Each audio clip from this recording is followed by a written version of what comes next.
So, here we are back again. Achtung, Cthulhu. What session are we on? Is this session 5? I think it's session 5. I think you're right about that. Yeah. Yeah, yeah. Um, so, I, again, we have the beautiful wallpaper here that I currently have on my computer with the ancient rusted tiger 2 and Cthulhu standing over a dilapidated Reichstag. I love this piece of art. I've got a few others. I'll probably switch it up as time goes on. Um, Speaking of art, I want to show you guys something, and a couple of you probably have already seen. I know Sharif has. Uh, and I'm sorry, this is shrunk way down so that I could fit it onto Roll20 with their size requirements, and it may pixelate or get a little distorted, but Oh, nice. March 12th, Oh, very cool. that Very is cool. the day. I'm super excited because that comes out March 12th for Kindle and paperback. And then on Friday that week, I've got the first day of GalaxyCon, so I'll be at GalaxyCon with that new book as well as the redone artwork for the first three of my core chronicles, plus the Tendrils in the Dark anthology. So I'm super excited about this. I really think that this book, this trilogy, I'm already 2/3 of the way done writing the second book, and it's really something different than what I've ever done in terms of fantasy, and I'm really excited about it. I think I might be blowing my own horn a little bit, but I think it's really good. Awesome. So, and of course, I got two more books coming out this year, so that'll you guys will see that as time goes on. So, all right, Well, let's get back to the game here. So the shows so far, wasn't that a Monty Python skit? The show so far. Yes. Yeah, thought so. So you guys last week, you left the bar, went to go check out, or track down, I should say. That's what I was trying to say. Herr Seidler, who runs the Sphinx Book Club. It was Khan Amir Singh's contact. Went to his house, found out he wasn't there, so you went to the club, found an old Renaissance manor house that the place is run out of, and you met Seidler. With the strength of his relationship with Singh, he let you guys in, took you on a tour, uh, and in so doing, Slim, who was kind of just hanging behind the group, ran into a German gentleman while he was used a statue of Odin, I believe, to distract him and pull him aside, and found out that this man was Fuchs, who is actually the bookstore owner Ernst Presche told you he believed was responsible for Ehrlichman's death. He didn't give you much reason for that, except that he was sure he was responsible. Um, Meanwhile, Singh Baker and Walter were just they were in the library talking with Herr Seidler, and Herr Seidler showed you a workroom with a bunch of desks that the members of the book club are allowed to use from the standpoint of doing their research and examining materials and whatnot. And you guys convinced him to go get you the key to Ehrlichman's personal desk. And during the waiting of that, you noted that Fuchs has a desk right in the same room, and Henry Baker, an international man of mystery, picked the lock to that desk, and in that desk you found, well, the note that you see there, of course, about the from LM, written to well, you assumed a Fuchs. You don't know. I guess it doesn't really say it's addressed to anybody, but it said that the archaeologist cannot be trusted. Loose ends can't be left untied, etc., etc. You also found in Fuchs' desk a number of other notes that they didn't. We don't have any handouts for, but that's okay. Number of other notes that seem to indicate something resembling military intelligence operations throughout the city, but they're not Abwehr. And there was and most of these notes have a seal on them, which, damn it, that's my fault. I'm sorry. I meant to get you guys. I meant to get you guys just a clip art of what that seal looks like, but what looks like a wolf's paw with an eye on the center pad, and also uh, the center pad itself is shaped like a gear. And we determined that one of you knows what that symbol goes to, didn't we? Yeah, it was Singh that recognized it. Yeah, that's right. Singh recognized it, and Singh knows that insignia, that emblem, belongs to a group called Nachtwolfe, which is a secret group within the Nazi war machine that is geared towards discovering or inventing Wunderweapons. Um, while all this was going on, Seidler was coming back with the key to Ehrlichman's desk, and Slim pulled off a very beautiful piece of role playing and intercepted him, uh, looking for a place to smoke, which Seidler then took him outside, which bought you guys the precious minute or two you needed to get that information. Oh, there was one other piece of paper in the uh, uh, that was seemed separate or different from everything else. It was a list of books. Um, and the list started with Egyptology towards the top, and as you moved down the list, it went away from Egyptology um, and into paganism and Aryan history, and then it moved into books that you guys don't really recognize, but seem to have something to do with lost or ancient or mythical civilizations.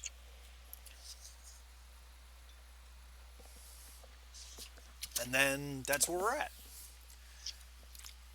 So you had closed and relocked the desk, and Slim's outside on the veranda smoking, and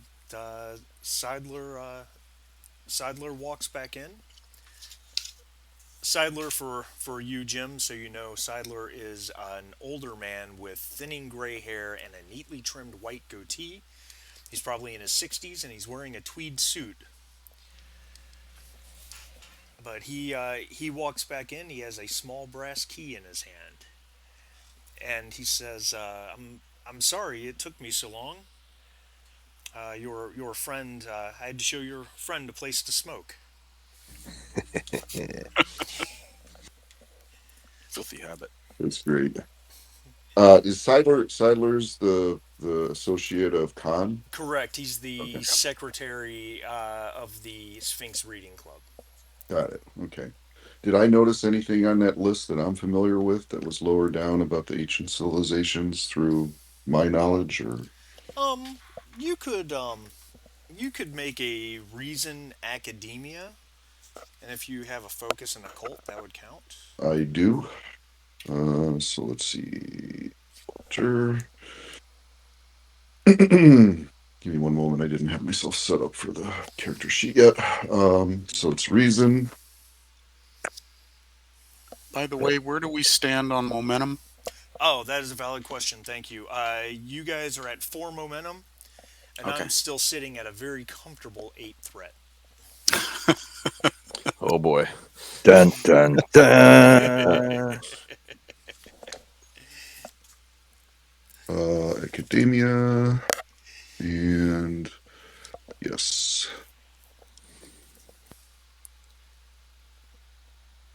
Difficulty 1, correct? Yes. Yep. Oh. That's how the day starts. Yeah, Oh boy. yeah, All right. yeah. They're book titles. You assume. Yeah. You know nothing. Nothing. Excellent. Okie dokie. All right. So Seidler, he hands the key out, pinched between a finger and thumb. He hands it over to Singh and says, "Here's the key, my friend, Mr. Singh." Thank you. Take the key. All right. Promptly use it. All right. Since you're the one promptly using it, do me a favor and make an inside observation check with sight as the applicable focus. Difficulty. Ooh, this might be difficulty 2. Give me one moment. Let me double check. This one is difficulty 2. Wow, first one of the game. Does this fall under constantly watching? Whenever you attempt a skill test to detect danger or hidden enemies, reduce the difficulty by 1? Negative. Okay. But it was worth asking. And you do have 4 momentum as well if you Right. wanted to buy extra dice. Well, what does the group think? I have observation of 3, which is insight. My insight's 11, so I'm at 14. I have a focus, but not sight. So that But doesn't the count. difficulty's 2, so I'd suggest the momentum to get an extra die is how many? 1. 1. And then 2 to get 2 more to get a second one. I'd spend 1 to get another die. Okay, Roger that. I will spend 1 to get an extra die. Very good. So dice 3. Yes. Okay.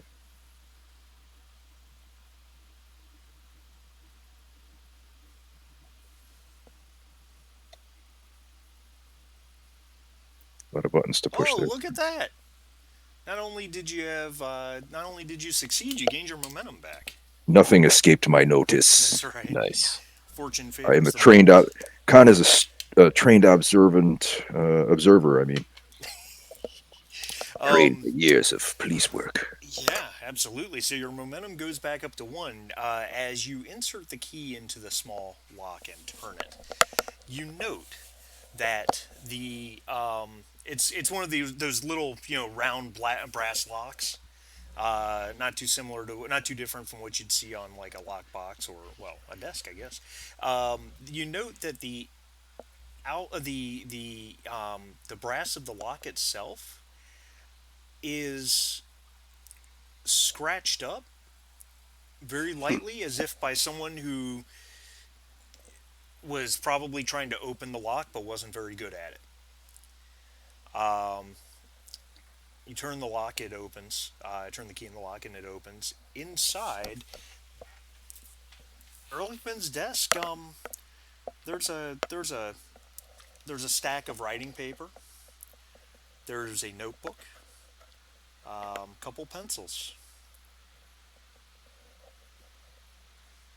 I will start dividing stuff up to the others and start looking through his notes. Interestingly enough, everything in his desk is blank. There's nothing there. The notebook is blank. The stack of paper looks like a fresh stack of writing paper. Nothing's been written on any of it. It appears we are not the first to look into his desk. Sadler, something crosses his face. He goes, "That is most concerning. Perhaps Dr. Ehrlichman didn't keep his notes here." Were there any interested parties in Dr. Ehrlichman's work? Anyone asking any questions? Or did he collaborate with anyone here at the club? Well, everyone here at the club collaborates. We all tend to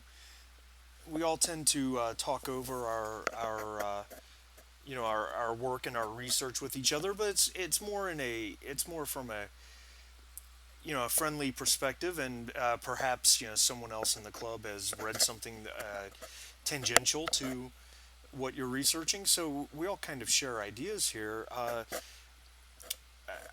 I know Mr. Fuchs was very interested in his research. Ever tell you what his research was about? No, I do know he had been he seemed to have gotten very excited about a couple weeks, maybe a month ago. He was he just he had that spring in his step every time he came in, and he had made a comment here or there, just for instance over coffee or something along those lines, that he was very close to discovering something that understand academics prone to uh, can be prone to exaggeration when they're very excited about something, but he said he was on the verge of discovering something that would change our knowledge of history as we know it. Did he ever mention Atlantis to you? No, no, I can't say that he did. Atlantis is, well, of course, we all know Atlantis is a myth. There's so many ancient tomes and texts about it, and yet there's no proof whatsoever. Indeed, indeed. Do you mind if I have a look at your library?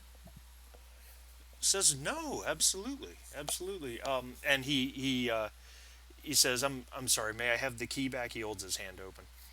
Oh, well, of course. He says, Here you go. obviously, with But before we, well, you can hand over the key, but before we walk away from this desk, Con,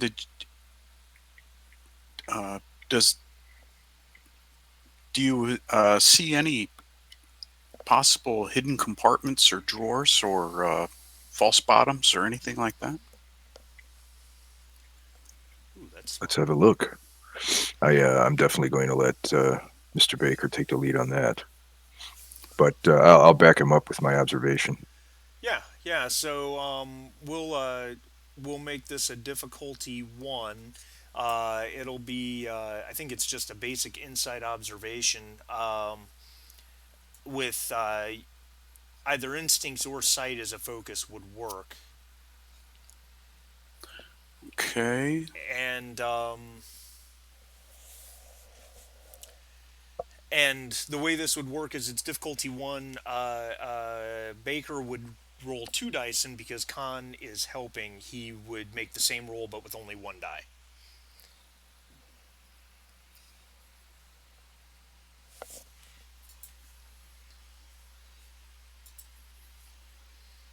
Sorry, I forgot to turn mute back off. No problem. Observation instincts, you said applies? You could use instincts. Yep. Okay. I have one die, as you Yep. said.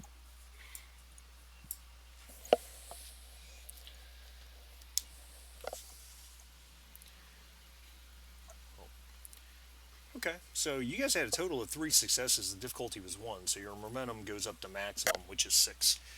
Nice. No, it is.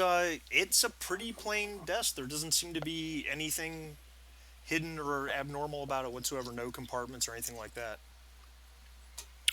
Okay. That was smart, though. I like that. Very smart. That was good thinking. As you hand the key back to Seidler, he says, I suppose, Where is Fuchs's desk from where we are? oh, it's in the same room, like on the Right. opposite wall. Yeah, like I 6, 8 feet away. I will, in a way that Baker can notice me as I'm starting to walk away towards the library, I'll glance meaningfully at Fuchs's desk while I am escorting or being escorted by Seidler to the library. All right, very good. Um, Eric Seidler, before you leave, you saying that everyone here at the club collaborates with each other. They discuss their issues and topics. That's very collegial.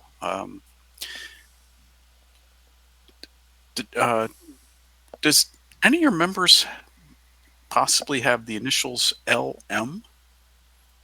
Does that ring a bell with you? It says, no, no, not, no.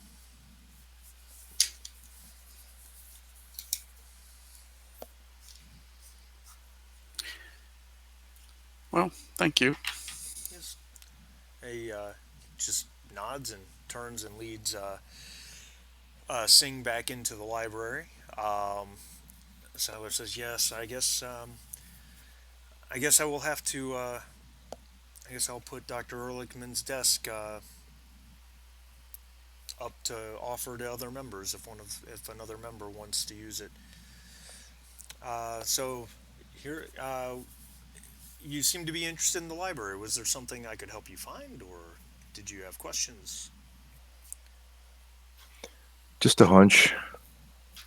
He says, "Very good. Well, the cataloging system here is quite complex, especially for someone who has never used it before.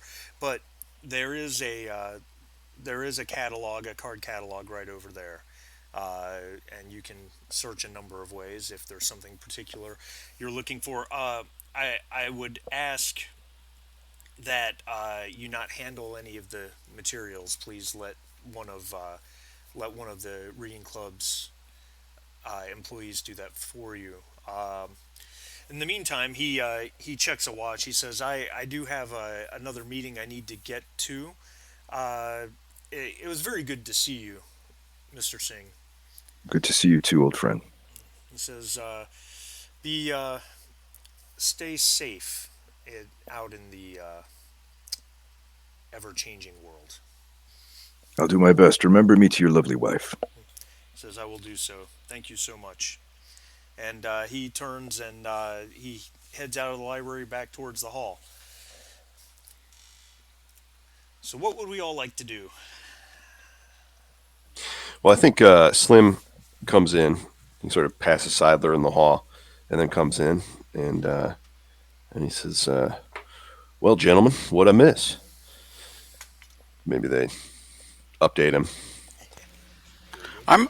I don't know Let that me. we're together, right? I'm in the Yeah, we library, and don't. the Well, others are It's still. an I think. adjoining room, though. It's not. It's Oh, I pretty see. close. Yeah. I see. Right.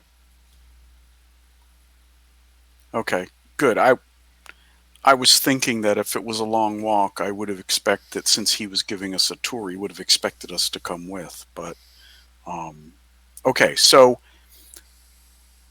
while Singh is in the library, um,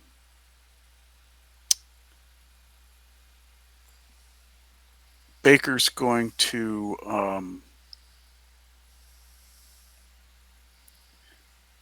Baker's going to attempt to unlock Fuchs's desk. I'll just give it to you because you've already done it once. Okay. Uh, Open up his desk and start taking a look around. Um, any notes, any documents, anything at all here? Just the stuff that we reviewed earlier. Um,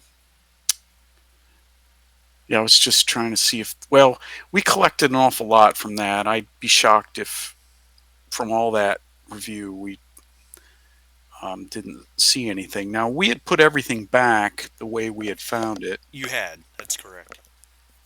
Um,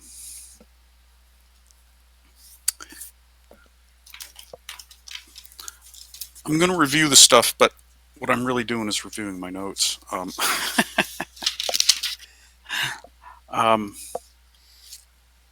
I guess I didn't look to see if there were any secret compartments or anything in his desk, but is the desk identical to It is. Ehrlichman's? It is. All the desks are the same. Correct. Oh, all right. So I'm wasting my time. All right. I'll close it and head over. I was just thinking maybe there was something I missed, but if the desks are the same, that means there's unlikely to be any hidden compartments in this one either. So I'll close the desk and. But there's nothing in there at all. Well, no, there was stuff in the desk, but you missed it. That was where we got all the information. That's where we got the.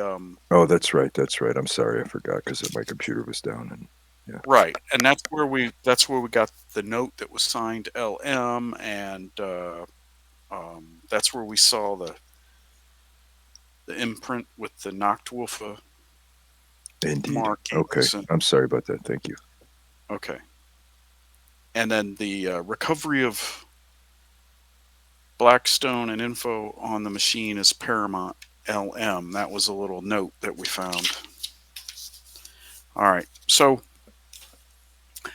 anyway, I just thought there might be a chance, but clearly I'm wasting my time. So I'll set it back to rights and go off to the library. All right. Is there anything else in the room that we're in that might strike my attention? I know you guys entered this room last session, so Yeah, not really. It's just a small room adjoining the library that's got a half dozen of these desks in it. okay.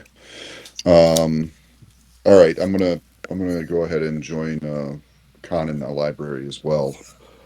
Um, and I'm gonna try again to see if anything in the card catalogs or what's displayed or anything else strikes tickles any of my knowledge on the occult. So I don't know if I need to do a Well, that's kind of a complex, or not complex. That's a very large and general view, okay. because just glancing around this library, everything in here has something to do with myths, legends, occults, cults. Uh, Yeah, right.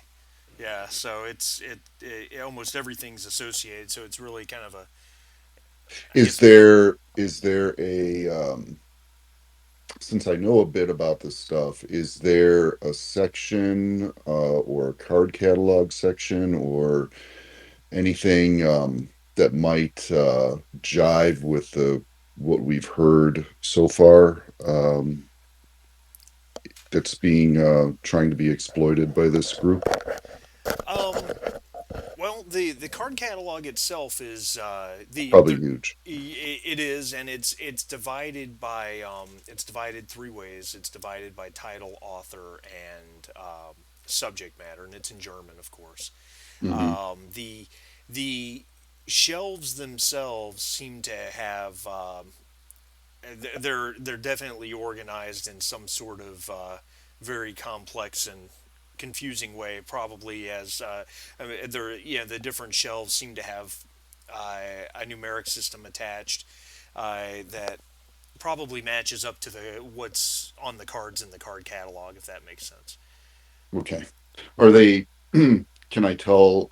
I mean, I'm sure I could. Does it seem like they're divided up by subject or say mythology mixed in with Polynesian mythology all on the same shelf? The no the shelves seem to be in the shelves themselves seem to be in some sort of age order. Uh-huh. What's the earliest stuff that's in this room? Um, that is a that's where I'm going to make you make a check. Okay. Um, I'm thinking it's reason Hmm. with academia, Hmm. and you could use a focus in history or occultism. I might even accept linguistics. Okay. Yeah, I've got occultism and I've got academia and I've got reason. So let's do that again. So two dice, Yep, relevant skill, academia, difficulty one. focus, difficulty one, submit, A success. success. Yep. The um, the most from what you can tell, it looks like. Well, you specifically asked what the oldest thing was. So, you are as you just are perusing the shelves, because obviously the card catalog's not in order by date. So you Right. would just do a visual probably search of the shelves. Uh, Put it to you this way: when you get to the writings of Homer, you're probably only halfway through the age of the shelves, if that makes sense. Uh-huh. Yeah, so it goes back a long ways. There's stuff written in languages that you don't recognize, Hmm. that your guess would be at least 4 or 5 thousand years old. Wow. Now, of course, most of them are new publications or copies. Right. These aren't originals, obviously. Yeah. But it's a very impressive library. If only So you knew the languages that were on most of yeah. these pieces of paper or books. So Sumerian at the at one end. What about the newest thing that's in the library? The newest thing comes up right into about the 1920s. It looks like some stuff that you've heard of, writings by Herman List, writings by a number of prominent individuals from the last 40 years. You know, everything ranging from Edgar Casey to various recent German, American, even British psychic scholars, stuff like that. Is there anything I'm doing a cursory survey right here, but is there anything that jumps out at me as especially dangerous or like if you walk into a bookstore, not a bookstore, say you walk into a Starbucks and on their borrowing shelf there's a copy of Mein Kampf, right? Right.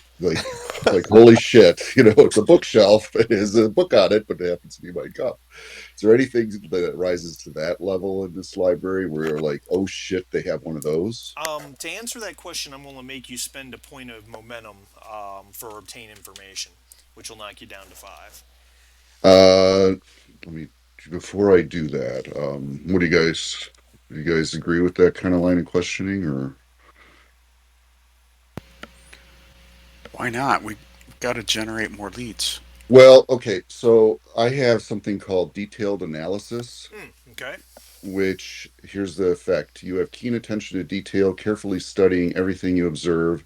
Once per scene, you may spend two momentum to immediately ask three questions to the GM about the scene. Oh, all right. Yeah, you can do that if you want to spend two momentum. That'll put you guys at four, and you can ask me three questions. I believe I have to answer truthfully, but I don't necessarily have to give you all the information. Right, I wouldn't expect you to have to give something that wouldn't normally be seen by investigating it, right? So it's like hidden motives or something you're not going to be able Sure. to. But that's such a perfect ability for right now. So definitely do it. Yeah, now the questions. I uh, love, by the way, I'm sorry, just an aside on this yeah, game system. yeah, I love how when you have a diverse group of characters, how everyone's got such different abilities and they all just click together to work. It's really fantastic.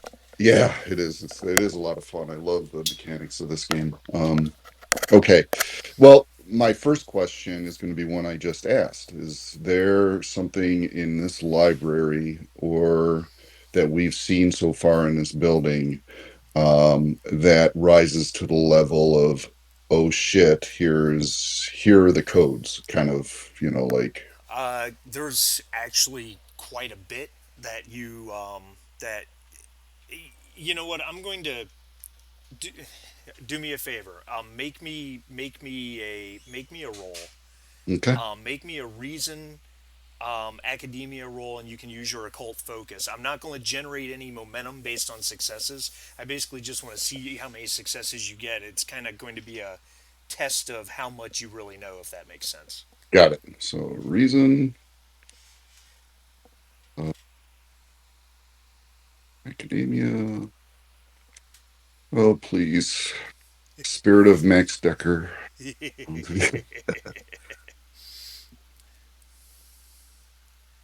Okay. Two successes again. Yeah. Nice. All right. So yeah, it there's some things that stand out immediately that are they have copies of the Necronomicon. It's definitely not anything original. It's a relatively your guess would be it's a relatively recent copy, but the next question becomes where did it get copied from? There is what languages do you speak? Polish, English, German. Polish, English, German. Very good. There are many German translations of quite a few, shall we say, semi-forbidden texts. Things like the Necronomicon, the Narcotic manuscripts. You've got three different versions of the King in Yellow. Uh, Ooh, like yeah, Oh, non-burnt ones like mine. yeah, correct. Correct. One is like obviously a brand new printing that looks like it's in German. There's another one that is older and in French. So as you look around, there's definitely quite a few concerning manuscripts. On there's a treatise on the followers of I never can say this right. Uh, Nyarlathotep. You know who I'm talking about. Yeah, totally. yes, nylons, Johnny Um, Nylons.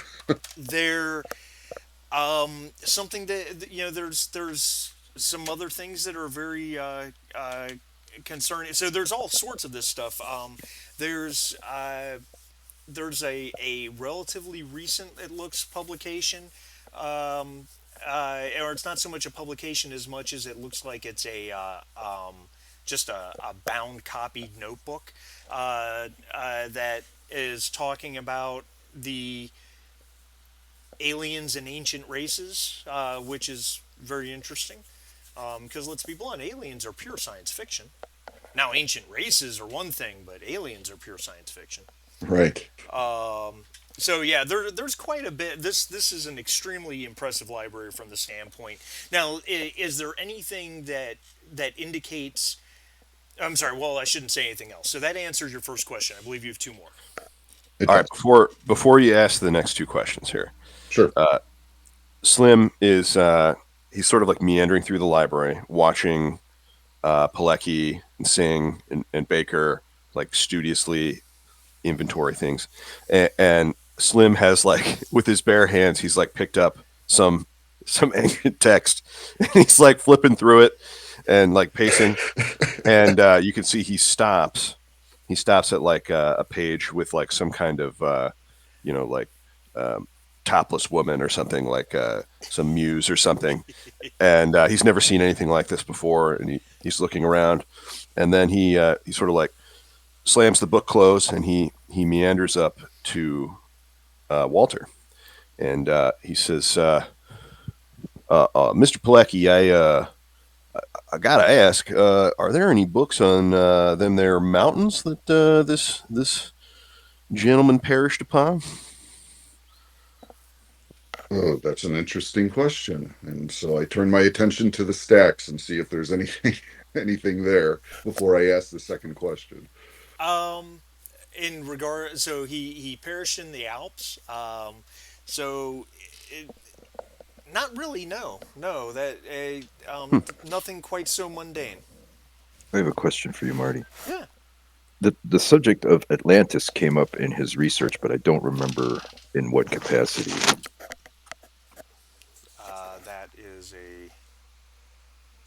That is a valid question. Let me back up a little bit. Oh, it was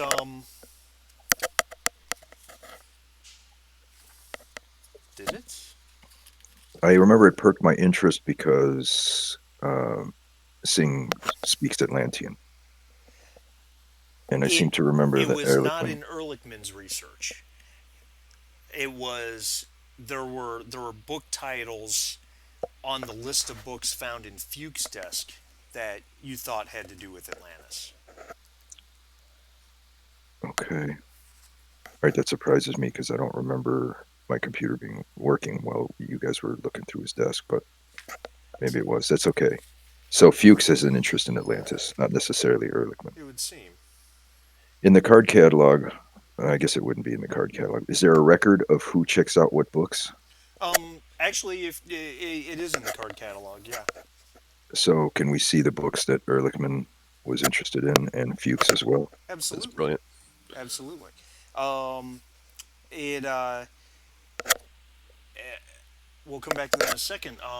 Because Walter has one question still. Well, it might inform that last question, or he Oh, has two more questions, right? He Two asked more us three, questions. Yeah. two more questions. Yeah, it might give us a little bit more precision in what to ask if we knew what Ehrlichman especially was interested in. so you um make. I need you to make a check, Con, and I'm trying to figure out which one I want it to be. I Come on, observation. Yeah, I think it always comes back to observation when you're investigating, right? Um, so we can go with I think because you're going into a card catalog, it hey, I'll give you two options. You can do reason academia, um, or you can do inside observation. I think I know which one you're going with. Call it a site focus. Difficulty one.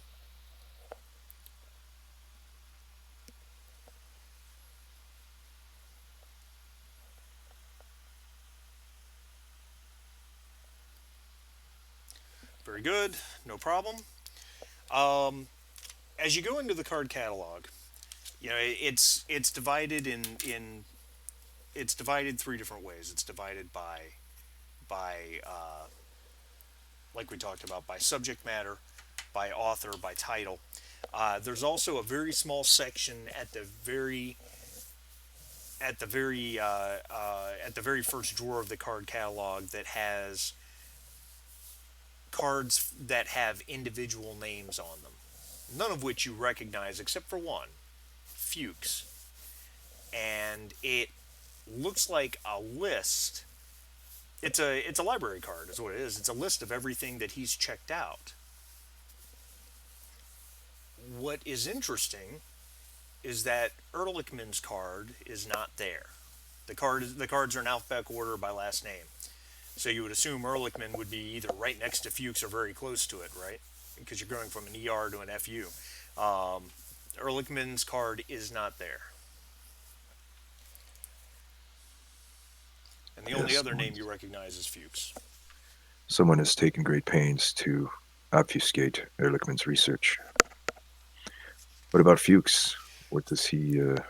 Fuchs's card, um, I'm not going to make you roll to see if you remember anything.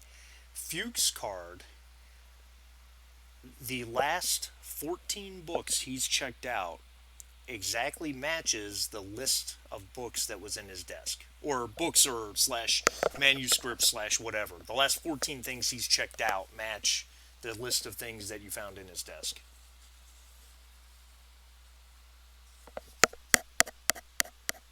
Was nothing new there. I'm sorry, you were muffled. What was that? Sorry. So essentially, nothing new in regards to Fuchs. No, except for I guess the confirmation that the list in his desk he actually did examine those materials. And that those materials are in the library.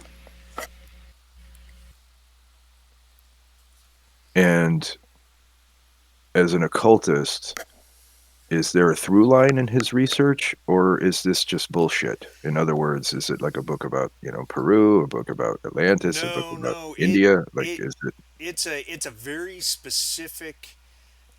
There seems to be a very specific grouping of books is the best way to put it. The first half of them are purely about Egypt and Egyptology, okay, and Egyptian myth and that type of thing. The They start to move into other areas. Um, uh, in relations to the the integration of pagan Rome and as well as Christian mythology into modern Rome. There's a book on Nepal.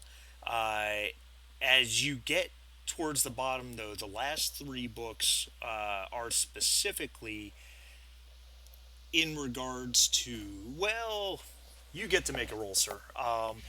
Uh, it's going to be reason with academia, and I would let you use history or occultism if you have a focus in either of those.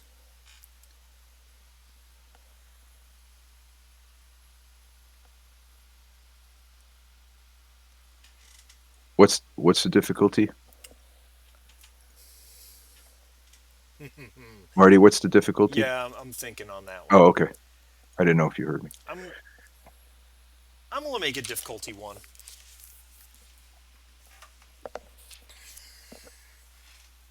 Uh-uh. No, no good. Ooh, a complication. I hurt my brain. Yeah, the card catalog catches on fire. Oops. um,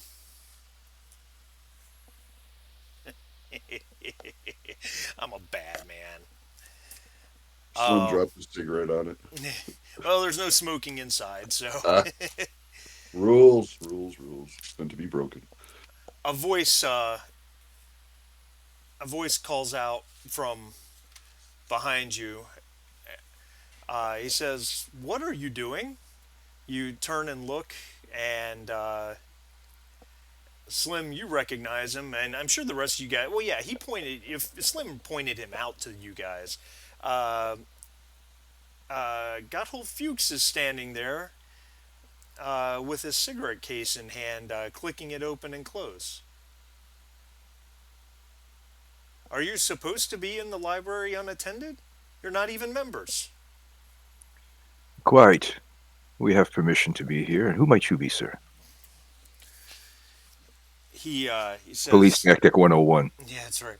Flip the tables. Do you have permission to be here? I gotta make a quick roll here.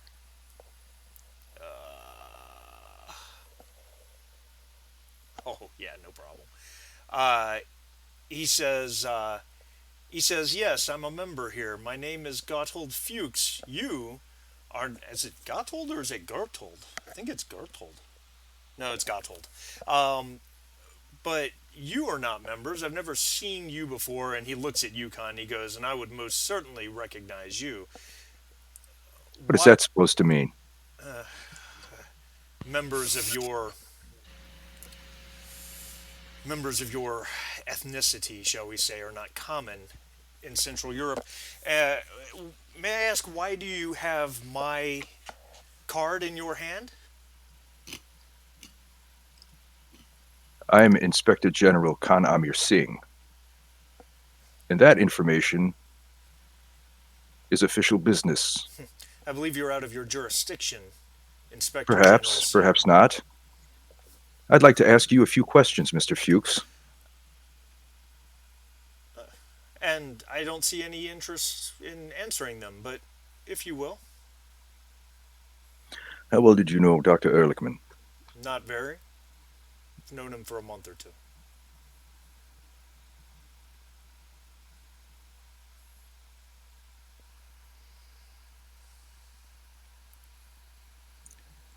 I'm trying to remember what the last three books you said were in regards to that he had checked out.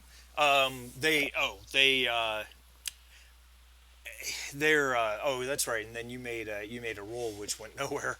Um, they seem to be related to Atlantis, but in terms of what they're specifically about, you're not sure. Hmm. Just for fun, Slim uh, notices this and like forcefully closes a book and then walks real slow, making sure his heels like make noise on the wood. And he takes up residence, maybe like 6 feet behind Fuchs with his arms crossed. Love that. He he kind of turns his head to the side for a moment, And then he turns and looks back at kind of that giving you that side eye over the shoulder. Hmm. And he looks back at Singh and he says, "Your American ruffian does not intimidate me. I ask that you stop delving into my personal affairs." And he looks pointedly at your at the card that's in your hand. "You're not members here, and I refuse to be treated this way." In point of fact, it's not your affairs that we're primarily concerned with. It's the affairs of our friend, Dr. Ehrlichman. You see, he seems to have encountered misadventure while in the Alps. Some people think it wasn't as accidental as it might have appeared on the surface. Well, I With surely your, know nothing about that. So your interest in me, I do not understand.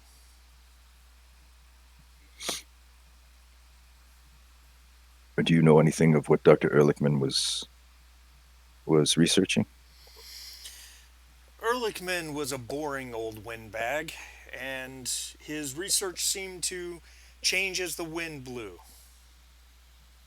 It's a very bold statement, considering we just told you we were friends of his. Would you prefer I lie? No, no. Merely castigating your manners, sir. How disappointing. I'll hand him his library card back. He Slightly, as though I were holding up a dead rat. he says, "Well, fortunately, I don't see much reason for someone such as myself to show good manners to someone such as you." That sounds dangerously rude. I think it's time we were leaving. He says, "I think you're right." Well, this is before we leave. While this is still going on, I still have two questions to ask. You do. You absolutely do. So while Khan is entertaining Fuchs, I will do a very slow and careful walk through all of the parts of the building that we have access to, looking for anything that might be hidden door, a cabinet that looks interesting but is locked, anything that might provide something that they're trying to hide or wouldn't want just normal people coming in here seeing. Not specifically, except the twin staircases that wrap around the outside of the main hall and go up to the second level are both blocked off. And just as a refresher, because you weren't there, and you guys might have all missed this because it was just one sentence. Seidler did say that he wasn't going to take you on a on the tour. He wasn't going to take you upstairs. That's where the museum is, and they had some recent unpleasantness. So you weren't there for that, Jim. So hence the refresher. Right. Recent unpleasantness. All right, I got one question left, boys. I don't know if this is allowed to conference about this or not, but doesn't seem like there's any trapdoors. No, there was nothing else that seemed out of the ordinary. Yeah, nothing. Okay, so it is what it is. This library and this one floor. Right. Any other questions? We got one left.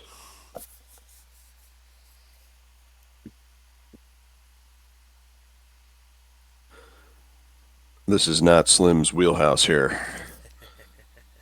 Yeah. Yeah, I just don't know, Jim. I'm sorry. All right.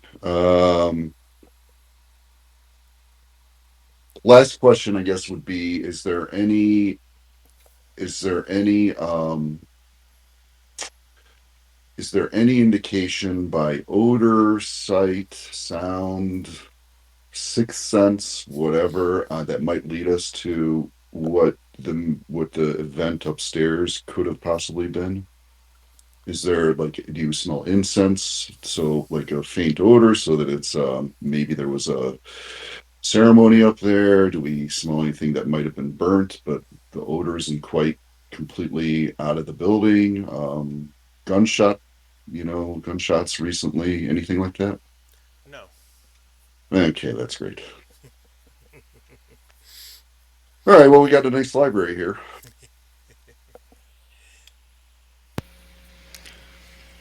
Um, I'm gonna walk up to Fuchs and give him a smile and say, Herr Fuchs, I think we've gotten off on the wrong foot. And I apologize for any misunderstandings. And I put my arm around his shoulder and I say, Gotthold, can I call you Gotthold? So you have me at a disadvantage. Well, the fact is, we were looking for Herr Ehrlichman's card and given that we didn't see it, we were going through the cards, we didn't see it. It should have been right next to yours, so we just gravitated to yours because it just Ehrlichman's was missing, and yours was the next one in line. And then we saw a very interesting reading list on your card. That's all. It was a very compelling list. He raises one eyebrow and he says, "And Well, it just it it it just seems you must be a very inquisitive and learned man to be looking at such various manuscripts. So maybe maybe there's some insights you could provide. Do you think that you said you've known Ehrlichman for a few months, and you must have had some discussions with him? Um, Herr Seidler says that collaboration goes on between all the members. Did you notice Ehrlichman collaborating with others, or did he? Obviously, you had some discussions with him for you to form such a strong opinion of his personality. some." He liked to talk about great discoveries that he was on about. He's a man that, in his 20 plus years of being an academic, near as I can tell, he's never discovered anything great. However, in terms of direct collaboration, no. I have only heard him talking, and I simply just didn't think very highly of the man. I don't have much else to add to that, lest I speak further ill of the dead. So your discussions, Wait, do we know he's dead or is he just missing?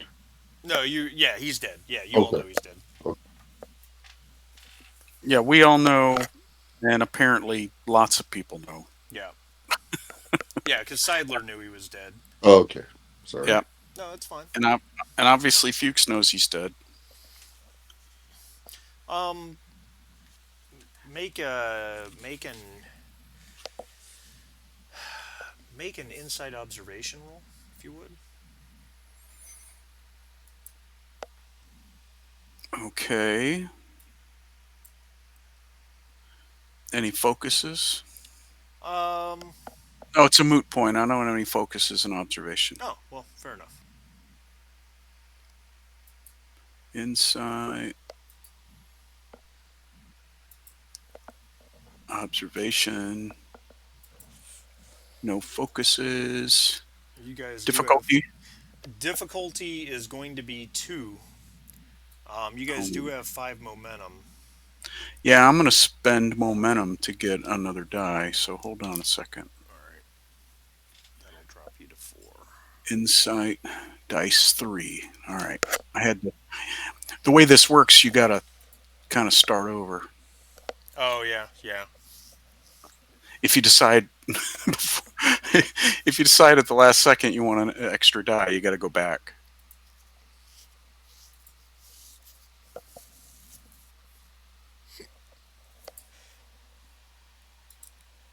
Two successes.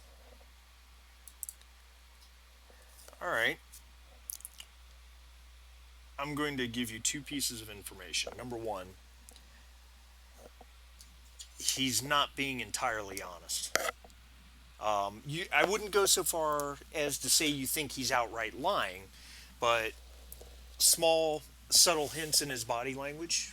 He's definitely not telling you everything when as you guys are talking. And then the other thing is, um, within his suit, he's definitely packing weapons. He's armed.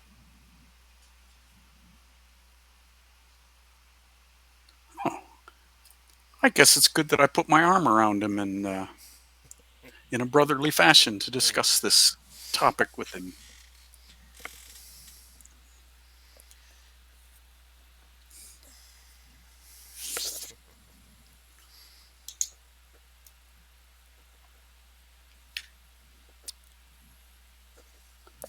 Hmm. Trying to figure out where this is going to go.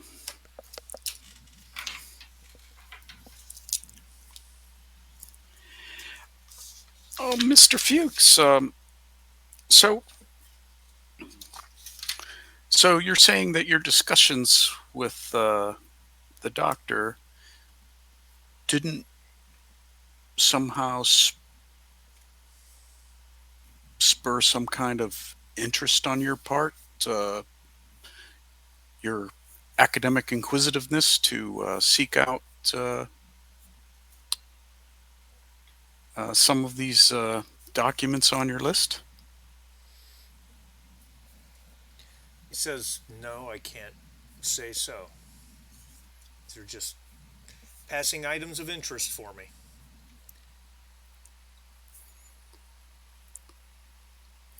And don't take this the wrong way because we're asking lots of people this question. Do you have any idea um, if anyone might have meant him some harm or otherwise had harsh words with the doctor? He died from exposure in the Alps. What what could this matter? He says, "Don't." And now it's time for you not to take something the wrong way. The four of you are a very diverse cast of characters. You have an American from a place called, and he looks over at Slim, Texas, yes? That's right, sir. We have a German national who, to me, has thrown in with a very unfortunate lot between the American, a man who certainly appears Polish to me, and then him. And he kind of just turns his head or kind of nods his head towards Singh without even looking at him. So I'm curious as to exactly what is going on here. I would even begin to wonder if perhaps the four of you are some sort of spies. You're certainly not German authorities.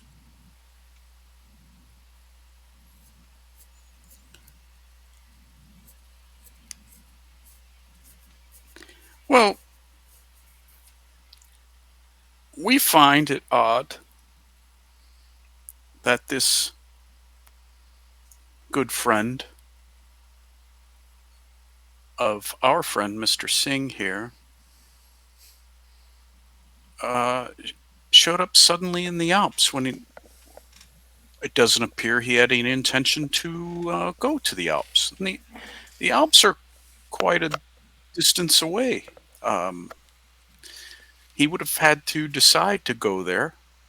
It must have been a spur of the moment decision. Um, we find that odd.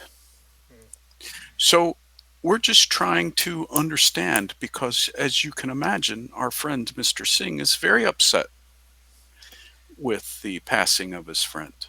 So we're just trying to do some inquiries because uh, we just like to understand his motivation Well, and understand. make a will persuasion roll with a deceive focus, if you would. Okay. Difficulty zero. Difficulty will be one. Oh, will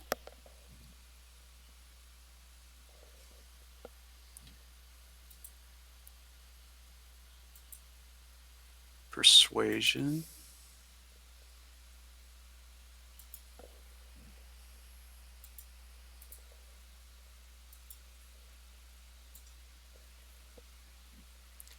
Okay. All right. Um,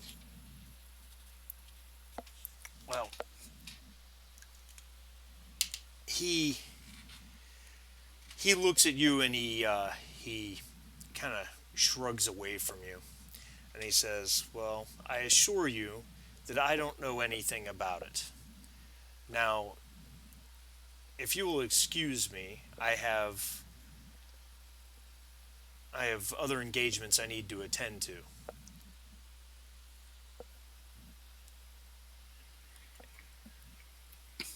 And he turns to leave. We should leave. He's going to tell the authorities about us. Have a good day, Mr. Fuchs. Excellent. Oh, that's perfect. Yeah, we should get the hell out of here. I want that on a T-shirt. Have a good day, Mr. Fuchs. That's funny. All right. Yeah. Do you guys have anything else you want to do here before you decide to head out? Um, well, we just need to discuss what we do next, but not here. Yeah, as we leave, can we just glance to see if there's like a fire escape leading to the second floor where that whatever is going on up there? I'm still curious about that. Not that I'm going to scale it right now, but No. Make an it's just going to be inside observation with a sight focus. alrighty. Difficulty one. Mhm. I do have sight. What is up with it? I need glasses. Wow. I can't tell if there's a fucking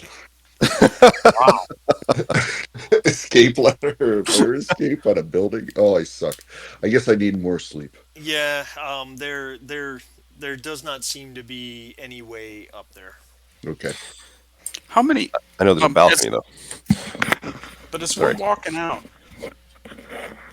as we're walking out, um, how many people are around? There were some people in the room having a discussion. Yeah. In terms of the whole place.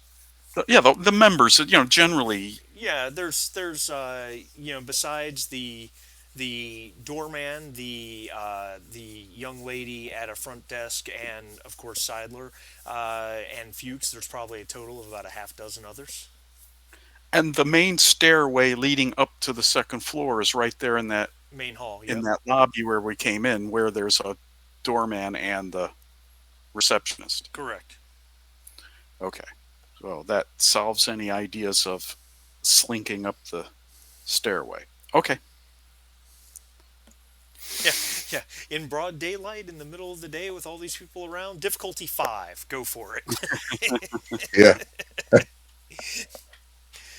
my urban stealth isn't going to help me there. All right, No, gents. that's a little much. Before we leave, that list of did we take the list of books that what's his name had Ehrlichman? I mean, did anybody pick that up and pocketed it, or is it still on the desk? Well, no, that was Fuchs' list of books, Oh, that That was was Fuchs' Fuchs' list. list of the. and it matched the list on his card, on his library card in the card catalog. Oh, it was Fuchs, not Ehrlichman. Okay, Correct. okay, all right. Never mind. No problem. Anything else? You guys are exiting and on your way. Yeah, we should probably make a speedy retreat back to the safe house, maybe Yeah, in a circuitous way. Yep. All right, so let's do this. It let's take a quick 4 minute break because frankly I had okay. a lot of coffee before this, and we'll be right back. Sounds good. All right. Right.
All right, I'm back. I am back as well.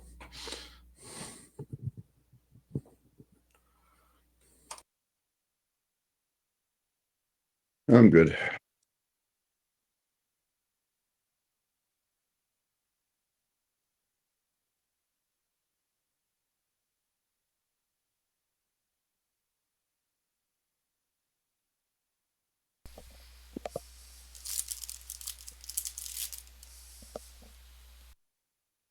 Well, I got to answer this, guys. Okay.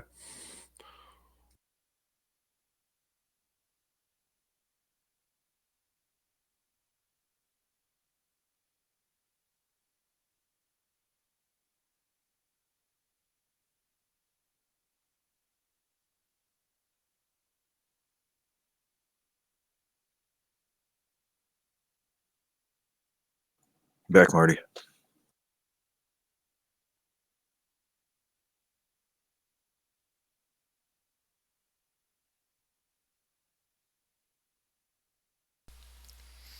Jim stepped off to take a phone call, and I think we're just waiting on the other Marty. Okie dokie.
Okay, sorry. No problem. All right.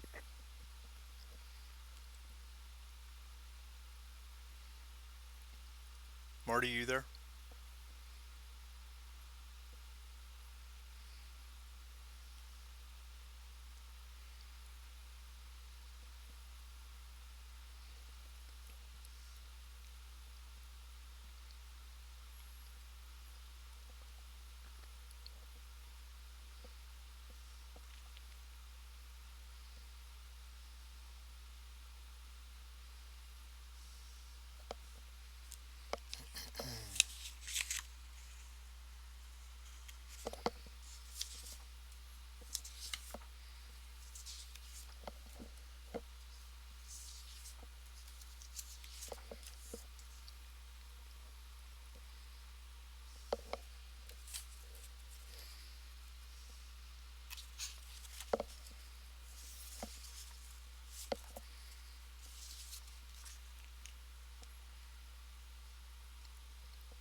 Oh,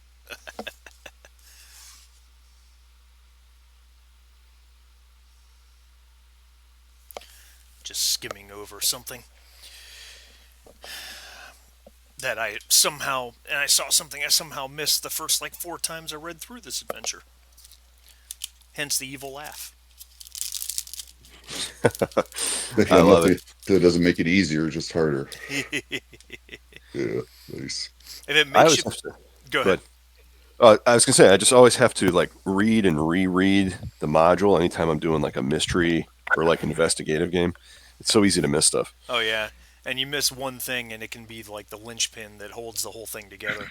Yeah, Yeah, exactly. that's the real problem is this in a murder or a mystery type game, like the thing you miss could be the thing that the whole adventure of many days is orbiting, and then what are you going to do? Oh, guys, I forgot to tell you there was a fingerprint on the body. That's right. When we played Immaculate, that was something I was very worried about, and I wrote the damn thing. you know. Hmm. That's hilarious. Yeah. Well, when you write as much stuff as you do, you probably start to lose track of everything that you're trying to do at once. Yeah, that's a true statement. That's a true statement. The alien community, I got a message the other day asking me because I started a series of 7 alien one shots that are loosely interconnected that I call the Universe of Madness cycle, and I've written 2 of them. And I had a message the other day from someone in the community asking me if I was going to be doing any others. It's like, well, I'm really tied up right now. Those things take quite a while to put together. You are a prolific guy, I gotta say. Yeah, I try to be. I don't know when I sleep, but well, here lately I don't. yeah. Yesterday I was up at I don't know, 2, 3 in the morning. Never Wow. really got back to sleep. I think it was Saturday night or Sunday night. I didn't sleep at all, really. I just, I've got so much going on with this book launch, with so much stress. It's screwing me up. Well, get it all done now. By the time you hit 50, you're gonna start to slow down, unfortunately. Yeah, thanks. You That's just what gave me 4 sucks. years. I appreciate it. Yeah, it's okay. I'm here for you. Yeah, thanks. All right, gentlemen, what's the plan? Well, we need to beat feet. Um, if he's going to tell the authorities, maybe we should go back in a circuitous way to our safe Are house. we at the safe house right now? Where are we right now? Yeah, I'll give that to you. If you guys want to make a circuitous route to the safe house, that's fine. Okay. I so I get the sense that when we get back to the safe house, Slim is pissed, and he slams the door, and he kind of stomps up to Sing, and he says, "Inspector, you want me to beat that man? He insulted the great state of Texas, and he insulted you to your face." Yes. And he smiles wide, and he almost doesn't know what to do with himself. His day will come, my young friend. His day will come. Well, I sure do look forward to that. Well, along those same lines of discussion, perhaps maybe another visit with him might open his eyes to be more flexible with his line of answering. Um, I think we should keep that on the table. Well, I agree. We might have to strong arm him. Uh, just so you know, I did notice that he was carrying a weapon. So uh, obviously, the club was an inappropriate place to apply pressure, shall we say. I'll add to that for you, Mr. Baker. He was carrying multiple.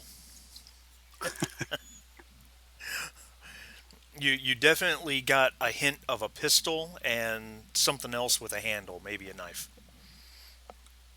Well, one thing that tells us is there's a lot more to Mr. Fuchs than merely an occult researcher. He That works man's for more someone. crooked than a barrel of fish hooks.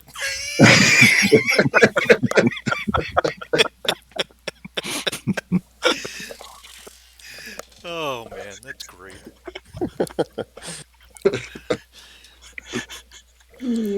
Oh Lord. Okay. So are we back at the Yeah, safe house yeah, now? yeah, We're yeah. back at the safe house now. Okay. Uh I did the last session. Did anybody happen to lift anything from the library or that I didn't hear about? Is there anything we took from there? No. No? Okay. No, we ended up giving Fuchs his card back, Yeah. which, Uh Not to encourage theft, but just remember my remote viewing requires an object. So It whenever you feel the urge. it does. However, aren't there momentum spins that allow you to not have the object with you? It can be something. Oh, there is. You're right. I think you may select it within long range. Yeah, if you do two momentum, you can select an object within long range. Three momentum, you can select an object within any location they are familiar with on Earth. Yep. In all cases, the psychic must be aware of the object before using this ability. Yep. And we're at like what, like four-ish momentum, something like that? Well, Yeah, I know. Go well, ahead. scene end. So, Oh, okay. yep. Gotcha. Yeah, I mean, I don't know that we saw anything in there that I need to. I mean, I would love to do that with one of the copies of King in Yellow and see what that history is, but I don't think that would get us any farther along. Probably Oh ruin boy. humanity at the same time. But Yeah, we're going to have to introduce a new mechanic to the game. Call it insanity points. yeah, it's something novel for Cthulhu, right? Um, yeah, so unless you guys can think of anything that I can exploit. it seemed like it was the reason I wanted to. Obviously, I'm stating the obvious. That if they have these kind of books out in the open, I can only imagine what's in the private collection there.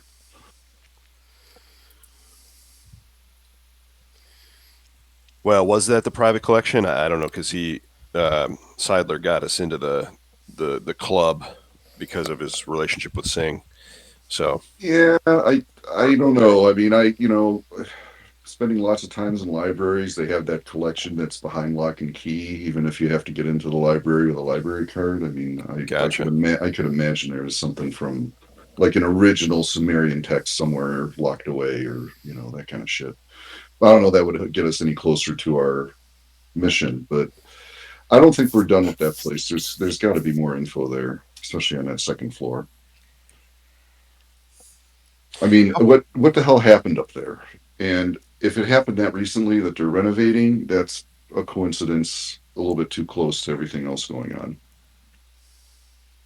Is there any Speak. angle that you can use your remote viewing on that upstairs? I don't think so No, you'd have to because know an object that's up there. yeah, had I been able to,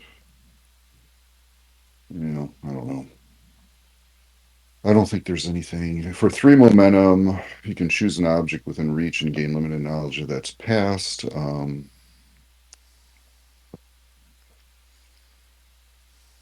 So I guess for the 1 or 2 momentum, right, I can only see what's going on where an object is, but for 3 momentum, if it's in within reach, I can find out about its past. That sounds about right. Correct. Yeah. Which means if you had 6 momentum, you could pick any object on the Earth and Yeah. find out about its past. Right. Right. If it was within reach, though. No, no, no. Can you do it? I don't know. You Yeah, can you can stack those combine momentum skills. spins. Yep. Oh, shit. Okay. But you can only have a total of 5, right? Momentum? 6. 6. Oh, so if we top out, we could. Okay.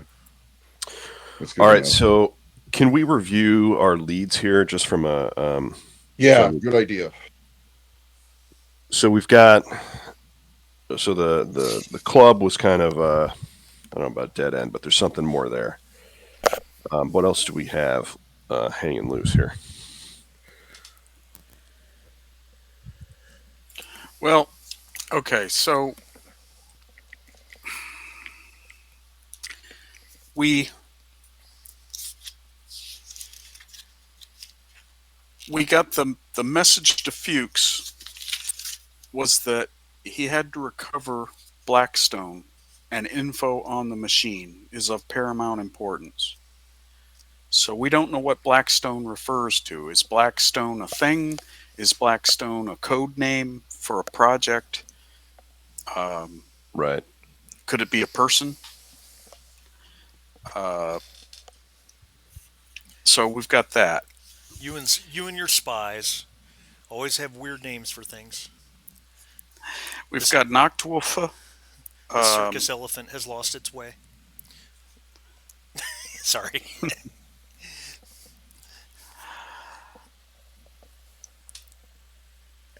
um, we already knew that Fuchs knew who we were and what we were doing there, right? Because he had a message from LM saying a group of British agents in Vienna looking into, or he wrote that, but at any rate, that was in his desk, so he knew.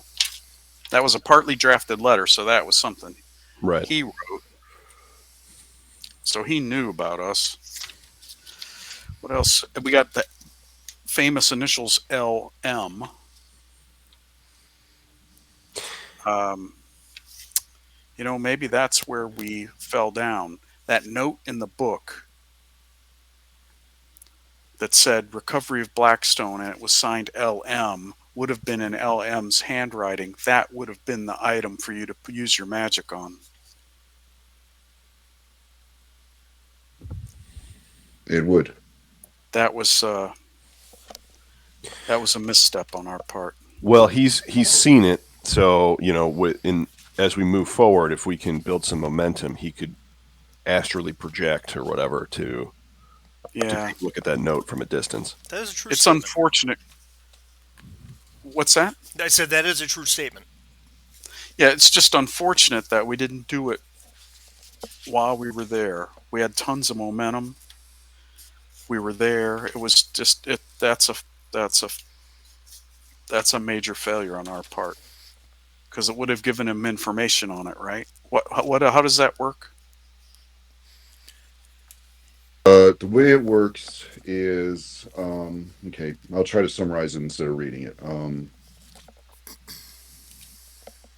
You can accurately study an object, even parts of it which are hidden from view or obscured, such as reading letters within a sealed envelope, perceiving the contents of a locked safe, and they may continue to study object or switch attention to another object within range once per round. So you get to bounce around if I'm remote viewing. It doesn't have to be one object. For the duration, ability, momentum. Yeah, so I would know things I would not normally see, but the only way to know the history of an object is to have it within reach and spend 3 momentum, unless we combine those 2 momentum traits like Marty was talking about. So Okay. option one, if we wanted to know the letter, option one without having 6 momentum would be to I would have to be within reach of that note to see its history. Now, within reach, that doesn't mean I have to be holding it in hand, Correct. right? Uh, Within a few feet of you. right. Now, what I could do is with 2 momentum, uh, 2 momentum allows me to see things at long range. And now, since I've seen everything inside of that room in the library, I can astral project there and see what's going on whenever I want for those All two right. momentum. Is that correct? That is correct, with the exception of realizing that it's not really astral projection because that's Well, something right. completely It's different. remote viewing. But Yes, yes, you're yes, not yes, you're yes. not projecting. You're remote viewing. So I mean, it's like Sorry, having I'm a. just being a pain in the ass. But No, yes, it's that's okay. correct. But what I Nobody said the that. reason, what I was hoping, and I'm really kicking myself for letting this fall down on this. What I was hoping was that by using this on the note from LM, that you might get some kind of a vision based on the history of the note. Maybe you could get some vision of what LM looks like, or where LM might be, or maybe see from the vision, maybe see some surroundings that would give you a hint to the origin of the note, when it was written, where it was written, that kind of thing. I was looking for some history, but now we have to wait. We either have to go back there to do it, but we need momentum when we do. And we walked out of that scene with a ton of momentum. Yeah. So we have 3 momentum, or you need 3 momentum to do this within reach, and then what you gain by spending the initial 3 is limited knowledge of its past. Now you can spend Okay. additional momentum to obtain information to ask about like the history, recent events, or distant events, and then the DM chooses how to answer that. So But since it's a note, the history of its past would lead us to it being drafted, I think. yeah, And that might give you a hint to who did it. yeah, and it would Okay. also maybe give you a hint to what the person reading it might feel like or what they did with it, whether they slammed it on the table, whether they, something like that. I would imagine you could have some kind of a hint to how the note was received. So I think that, yeah, that's if we could do that, that might provide the next lead. All right. What's the possibility that if we tailed Fuchs, Fuchs would lead us to LM? We don't even know who LM is though. So I Well, I mean, know, but how would we know if he led us to LM? Well, right now he's on guard. He's pretty much outed us as spies. So wherever he goes next, it's probably going to be something interesting. Well, that is yeah, that's true. I mean, I wish could have tailed him, but that would just add to the danger. Um, hey, Danger's my middle name. yeah.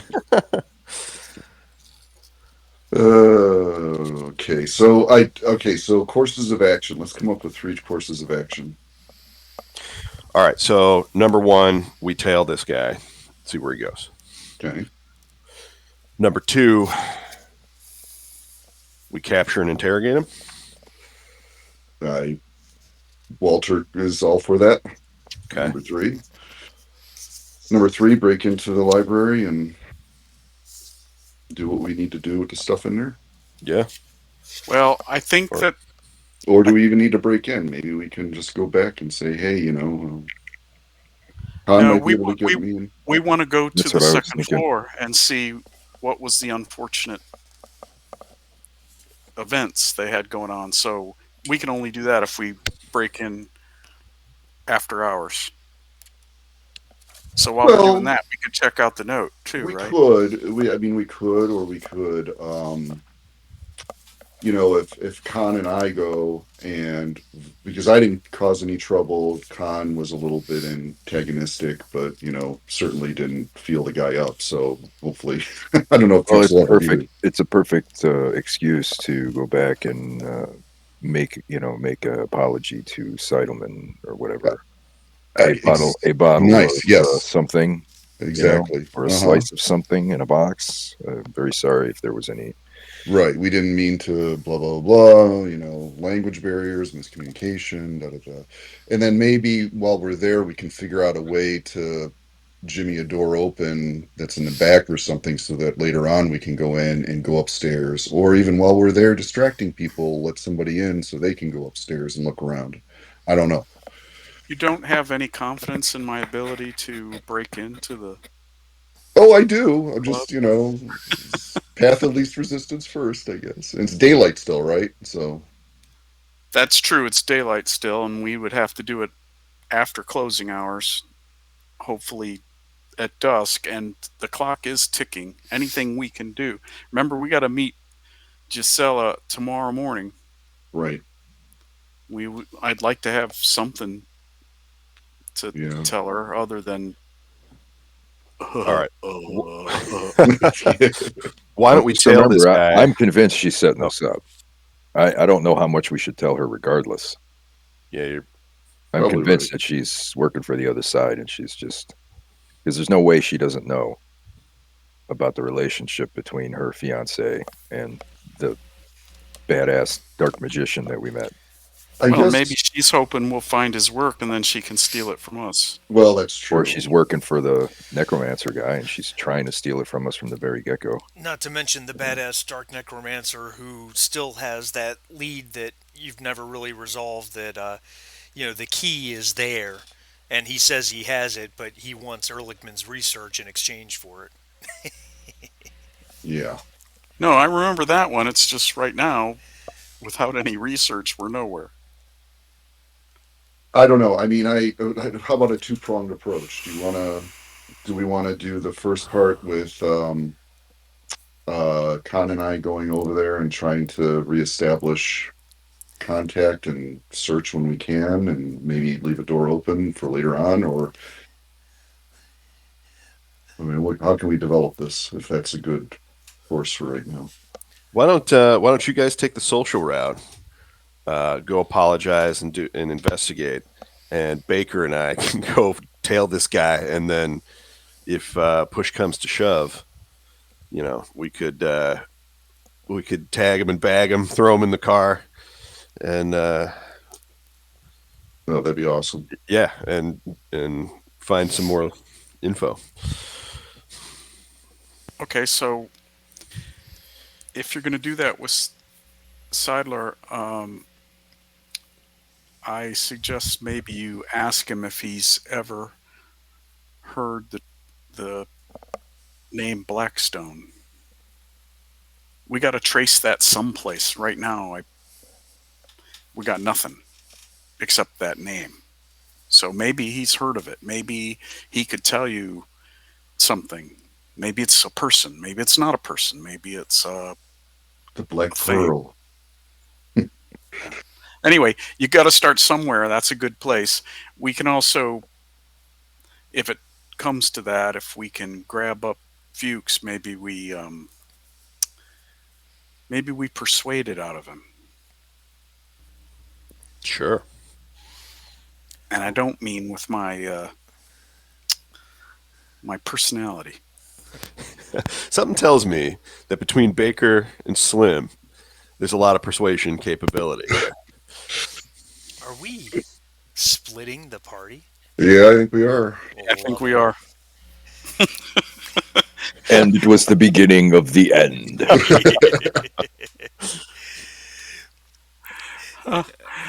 All right. Oh man. Who wants to go first? Well, may I suggest we stick to like chronology, like for the time Well- of day? So if it's well, before- approaching evening, maybe they should do their evening stuff. What's Well, going to be it's not- simultaneous, right? Yeah. What? Yeah. I want to. Well, first of all, the only place we've ever encountered Fuchs is at the club. True. So regardless, I think the four of us end up going back towards the club. Two of us watching for Fuchs so we can follow him, and the other two to deal with Air Seidler, right? I think you're right about that. Yeah. Because that's the only place we know where we've seen him, where he might be.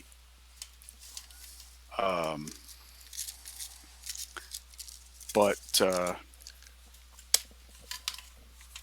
yeah, and we could have saved some time, I guess, if we hadn't humped all the way back to the safe house to have these discussions. But on the other hand, the walls have ears.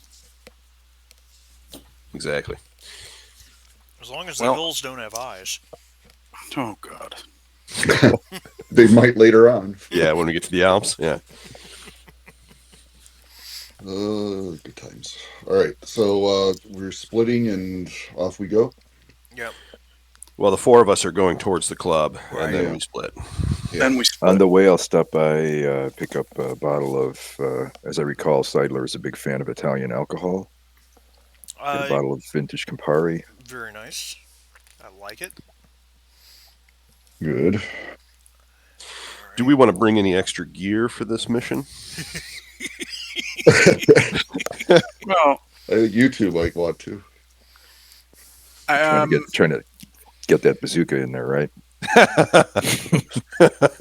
Surprise, Mr. Fuchs! I brought you something. well, I don't have. I myself don't have too much. I've got my revolver. I've got a knife, and then I've got my burglary tool kit. So Well, I That's realize about- this is a stealth mission. So what else I- do you have in mind? So you're not going to Well- bring your bazooka, but what else Well- do you have in mind? Well, Well- right. Not for the primary objective here, but should we encounter any kind of, Nazi resistance on the way out of whatever we're doing, could it benefit us to have some, some potential protection? But we're going to need a car for that.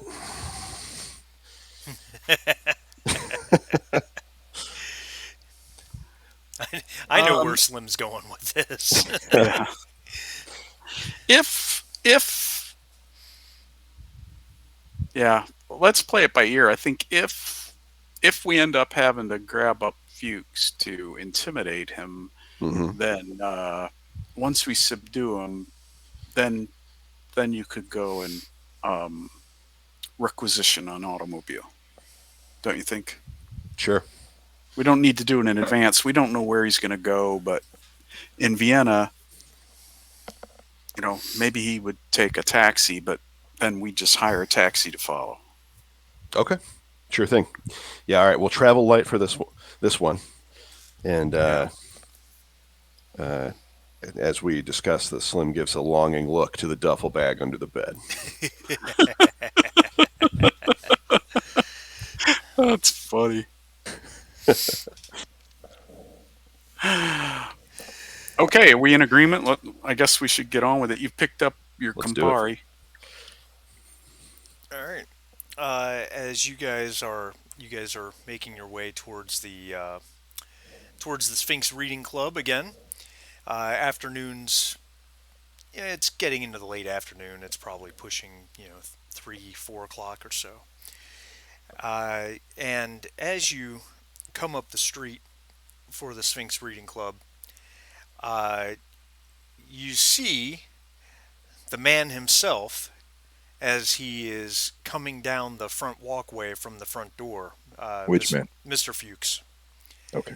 and he sees you, uh, and he while he was successful on his observation roll, he had a complication as well. And his complication is not only does he see you, but everyone sees that he sees you. You guys are well aware that he has spotted you, because it was almost like, could he have stared any harder at you for a moment? And then he starts walking the opposite way from which you guys are coming, down the other way up the road, um, clearly walking away from you. Okay. We should make a big deal of entering the club, and then Slim, you and I'll slip back out and start to follow him. But we want him, as far as he knows, went back in the club. We're not interested in him at all. Sounds good. All right. Um, so as you guys come back up to the club, when you knock on the door and the doorman opens, and he's seen you guys before, obviously, and he ushers you inside, and says in German that he'll go find Mr. Seidler again, Herr Seidler. Um, and he's gone for about a minute. Is that when you guys go ahead and turn around and leave, or do you wait till Yeah, Seidler? as soon as he walks away, I say in a medium loud voice to the guys, uh, I think I left my umbrella in the taxi cab. I have to go get it. Come with me, Slim. And we leave. It's a very That's heavy umbrella. absolutely terrifying. The way he Um, does So that. now I look now at we're Walter. officially split. yep. There's a solid door between you. You may never reunite again. All right. So Um, who's first? let's let's let's handle you two first. Why not? Meaning, Okay. Oh, Slim Baker and and- Henry. Yep. okay. All right. So Seriously, why am I suddenly nervous? Oh my god. I'm nervous for you guys. we're gonna head the way Fuchs took off. All right. Very good. Try and get a glimpse at him. Obviously, I'll be, uh, I'll be trying to not be spotted as best as I can, using my urban stealth focus. Okay. So I'm going to have you do two rolls. The first one is going to be insight observation with a sight focus. We're trying to pick him up. Yep. Difficulty is 0. All right, Slim. Let me ask, which one of us would be better to try and spot? Insight. You said insight observation. Yep. So I have my total is 11, and I have no focuses. Slim, what do you look like for insight and observation? I'm at 12. So you're one better than me. Okay. All right. And So since you're working together, whoever's making Yeah. the main roll will roll 2 dice, and then the other person just rolls 1. all right. So yeah. This is So a Kyle, you difficult go one. ahead and you roll two. You just do your roll for insight and observation, and I will roll a single die. This is difficulty 1? Difficulty 0, actually. 0. Okay. Here we go. Yep. Very good. And then I'm rolling one die, but it's still Difficulty 0. insight and Yep, okay. Same thing. Just 1 die. One.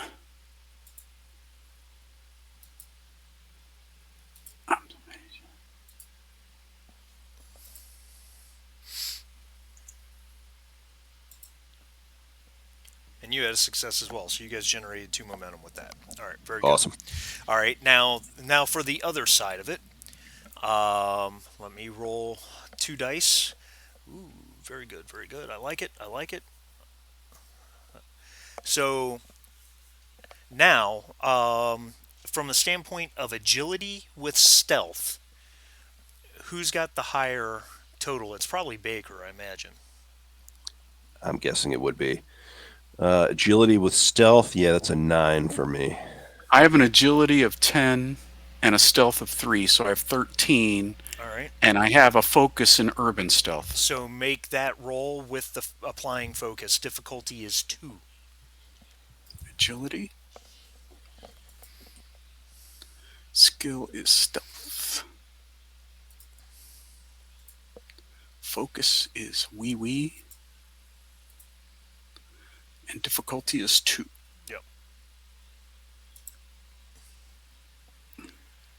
2 successes. Nice. Well, look at you go. Um, all right. So as you guys start to head down the street the direction he went, you kind of reach a large intersection, and there's where where the Ringstrasse intersects a larger side street, and there's people milling about, and you're peeking around, and you guys notice him. He's gone down a side street. He's probably about 30 yards away. He seems to be seems to be keeping an eye out, but he hasn't spotted you guys. Mr. Baker, if we should be spotted, I can take the attention and you could work your magic. If that's necessary, right now, let's keep on his. Let's keep on him. Roger that. He ducks into an alley.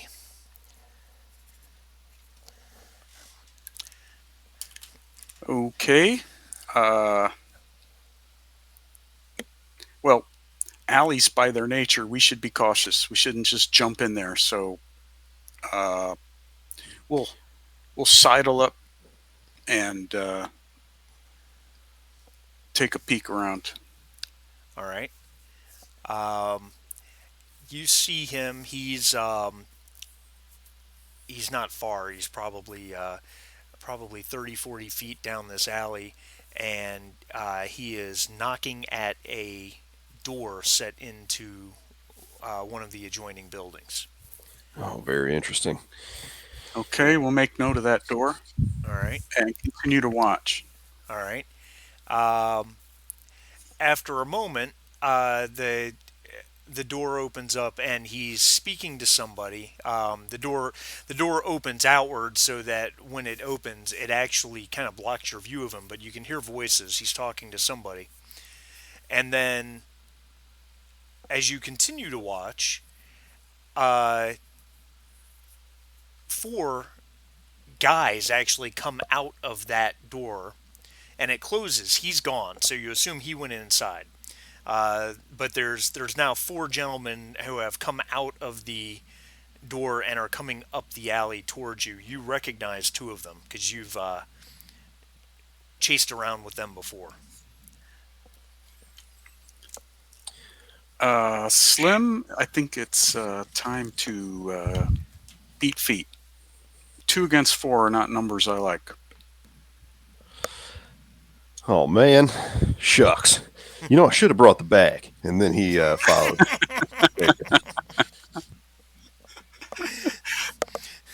So, we're going to move.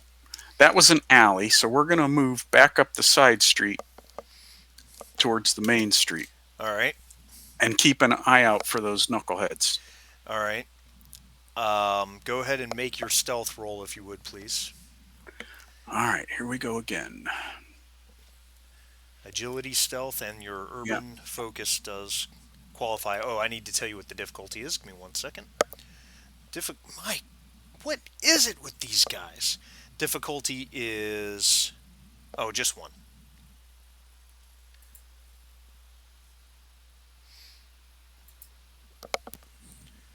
One success. Oh, very nice. Very good. Yep. All right. So as they are emerging from the alley, they're looking around. They do not see you guys as you guys make your way off. Do they look like they're looking for somebody? Oh yeah. They're looking around. Okay.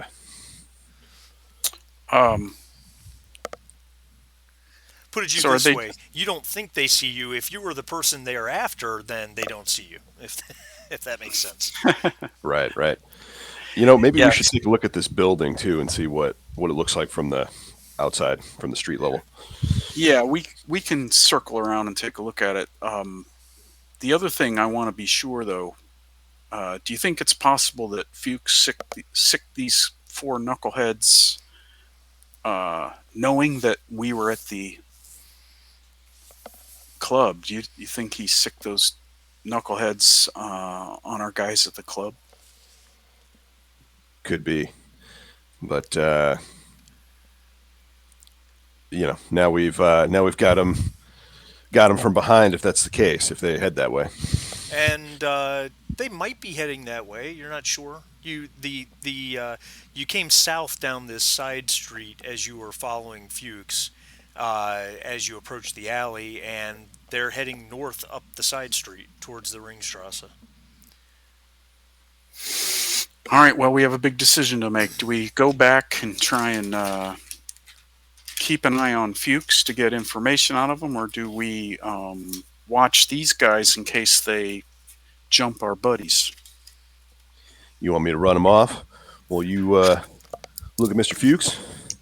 No. Uh, you're Wow, not going to run it's our guys off unless you have that bazooka. it's like an amoeba party. They're just splitting left and right. No, Well, he no, I think we just have to pick a course of action and follow it. If we decide to go continue with Fuchs and try and scope out this building, that's fine. We just have to keep in mind that we shouldn't necessarily waste too much time before we head back, just in case.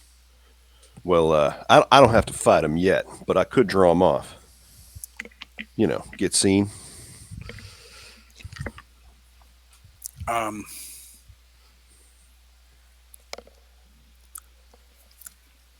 I think we should stay together right now. All right, I don't like splitting up again. smart man. 4-on-2 are not the best odds, but 4-on-1 are bad odds. Besides, if we do have to run away from them, I don't have to outrun them. I just have to outrun you. He laughed.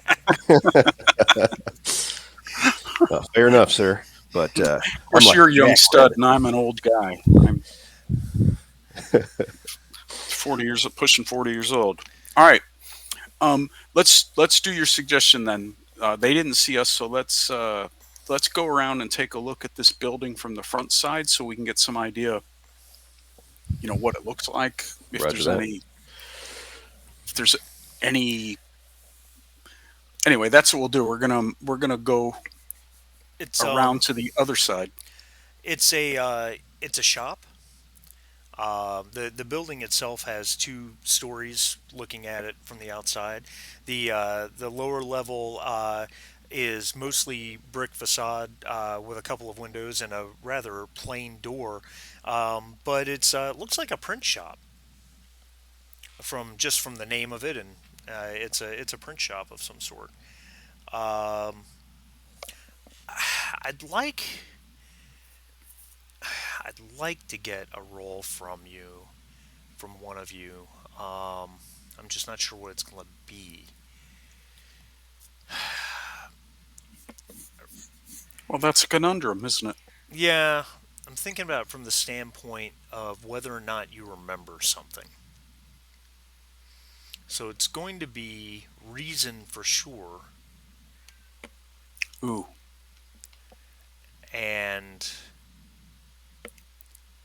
I suppose academia. ooh. It's um, I actually I'll let you use reason. Reason observation with a sight focus if that does you any Yeah. good. All right, I'm at a 9 with that. Well, you got me beat. All right, take the roll. What's the difficulty? 1. All right, reason, observation. Oh, we have 2 momentum. Here's my question: Can Jim use the momentum from our scene, or does this count as a Yeah, no, it's all group. It's all group. Okay. So yeah, I'm normally in on using momentum for whatever, but I think we wanted to build momentum Yeah, for Pilecki, right? trying to power the battery. That's true. Okay, Yeah. I All right. Here forgot. we go. You're right. Oh, nice. Look All at you. right. Um, Slim, uh, you it jogged your memory. Just something you saw at a glance. The second time the group opened up Fuchs' desk and there was all that various stuff. Uh, you don't remember. You don't remember the context. You certainly didn't have time to sit there and read the letter in German. But he had a number of papers in there, and you remember one of them said something about this particular print shop. Uh, you just it's just a flash of a memory. You remember seeing the name of the print shop printed on the piece of paper, and here it is right in front of you. Mr. Baker, I remember seeing something in that desk from this here print shop. Okay, so it seems apparent that Fuchs' main contact is in this shop, maybe his proprietor. Um, I'm not sure subterfuge is going to help us that much. Obviously, Fuchs knows what we look at like, and I'm sure he's explained what we look like to his handler. Um, So you're saying we'd have to approach forcefully.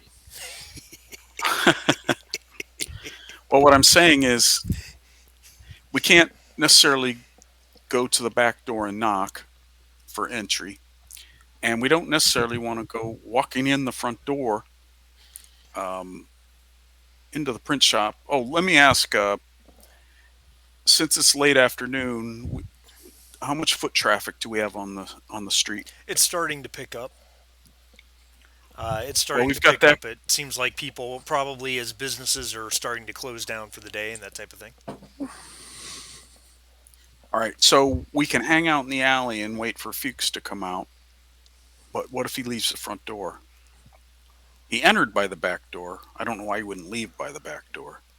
So we could wait um, to grab him, or uh, it's unlikely they're going to do anything untoward if we go in the front door into the shop because there's people on the street. So, of course, reason isn't my strong suit, but maybe we should go ahead and enter the shop and talk to the owner a bit. What do you think? Well, that's fair enough, sir. But I do so stick out. I'm getting that impression. Perhaps I should keep an eye on these hooligans out back. Well, I got the distinct impression they were walking away from us, heading towards the Ringstrasse. Isn't that correct? That is Isn't that what I correct. heard? Yeah. Yeah. Okay. And Ringstrasse, is that in the That's direction of the club? yeah. It is. The Ringstrasse is the main road that wraps the inner part of Vienna, what's called the Old City, and Gotcha. the Sphinx Reading Club was in the northern part of the. I believe it was in the northern part of the northern part of the city off the Ringstrasse. So that was the direction you guys came from to follow Fuchs. Gotcha. Well, if you think the boys can take care of themselves, I'm up for a conversation. I think they can, but if we have to, if let's not take forever to do this because I think we still need to beat feet back to cover their backs. But How about some wheels? let's let's we I might hit you up for that. But let's step in the shop and you play the interested tourist, Okay, and Roger that. I will approach the owner and strike up a conversation, see what we can learn about this person. Uh, as we approach the door to the shop, is it a wooden door? Is it a glass door? I'm assuming it's a storefront. Is there a big window? It's a wooden door with a glass window. It does have curtains hanging in the window. And do they have? Okay, so it's not like a storefront with a big with a big picture window with Correct. displays or anything. All right. So in we go. Uh, I'll lead. Slim can follow. the door's locked. Ah, What does the sign say? Open like hours. There actually isn't a sign. Okay, interesting. Is the window? Um, can you see into the store through the window? Not really, because there's the window on the door has its own curtains on the inside that are drawn so you can't see through. I mean, there's light beyond them. You can tell that much. Hmm. Well, all right. Well, there's people walking around out here. I'm not going to unlock someone's front door. Uh, the alternative is to go around to the back and either wait for Fuchs to come out um, or unlock the door and go in. So let's go. So we're going to head back to the alley. yeah, this man's slicker than a boiled onion.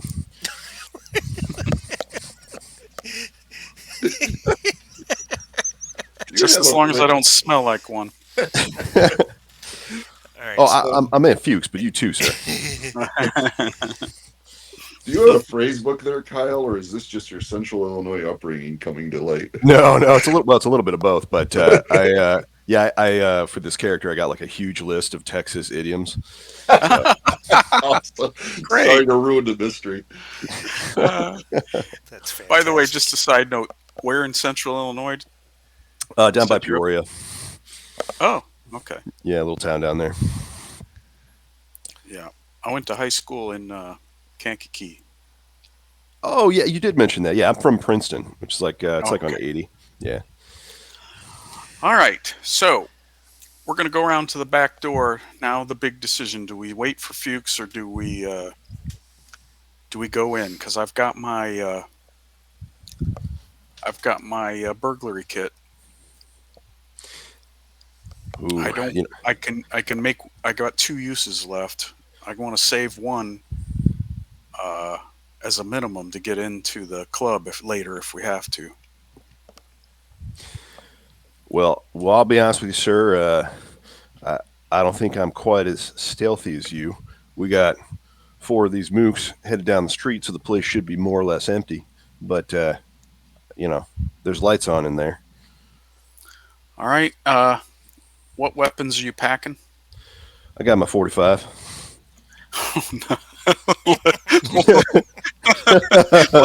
Let's wake up the entire city block. Okay. well, shit, Baker, we doing this or not? All right. Let's go for it. All Now right. you're talking. So my burglar tools reduce the difficulty by of one. unlocking this door by Yeah. 1. Yeah, it's not a very high quality or high tech lock by any All right. means. So It's it's done. yeah. You don't even have to roll for it if you don't want to, unless I you don't want want to. to roll to try and generate momentum. Well, I would like to generate momentum, but I'm worried about generating a complication. But Oh, if it makes you feel any better, my threat's down to 5. It all would right. Well, be coordination with what did we determine unlocking picking a lock last time was? Was it coordination engineering? Is that what we figured out? that's I what think we so. get. Yeah. Yeah. Yeah. All right. I'm going to go ahead and just do it. All right. And Coordination. Slim has his hand in his jacket, ready to draw. Coordination. Engineering. No focus. Difficulty 0. Submit. You had 1 success, which generates 1 momentum. Good. All right. So Put it in the bank. with a simple click, the lock is open, and you can open the door. All right. I'll, Um, Go ahead. Sorry.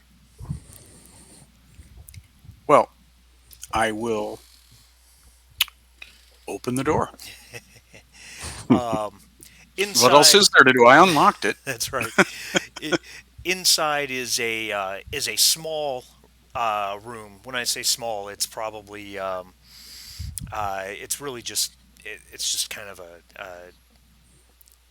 it's a closet. It's 6 foot by 6 foot. There is an open doorway on the far side. There is no actual light in this room, but there's electric light shining in through the doorway from the next room.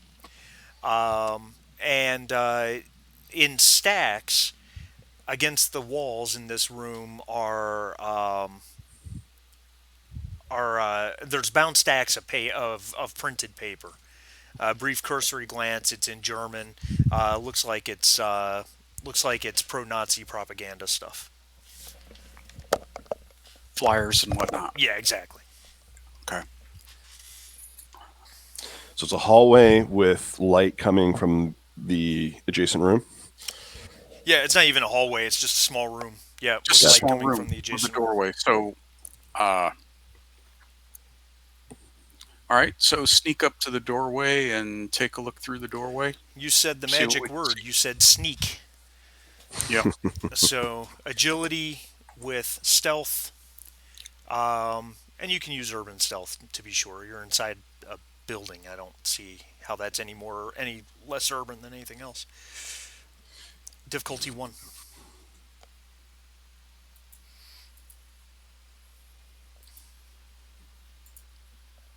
Oh. So you move up and you look through the doorway, and standing behind a counter is Gotthold Fuchs, and he turns and looks your way right as you come and look through the doorway, and he shouts "Scheisse," and tells Watch your language. yeah, that's right, and tells 2 other guys that are in there to get them as he points at you guys. And ladies and gentlemen, guess what that Oh my. does? Welcome, my friends, to combat. Let's fuck shit up. All right, combat is very straightforward. You guys have 2 momentum.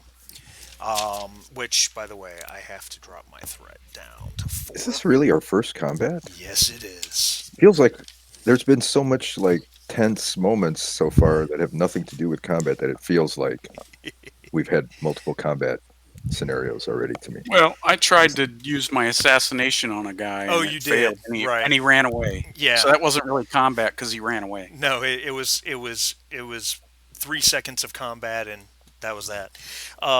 So the way combat works is the players always have the first initiative. Players always get to go first, whichever player wants to, or whoever you guys decide, but decide quickly. Combat is this is pulp. It's fast. It's quick. It's So a player goes, and then then an enemy goes. Then a player goes, and an enemy goes. It just alternates. However, the players can spend 1 momentum 1 time to have a player go immediately after another player. Okay. So in this case, for example, Henry could just act first, and then you guys could decide to burn a momentum to let Slim go before any of the bad guys go. But if Singh and Walter were with you, once you pay that 1 momentum to let Slim go right after Henry, it just goes back to the normal order. You can't keep doing that. So, are these 2 thugs? Do they have weapons, or are they just coming in barehanded?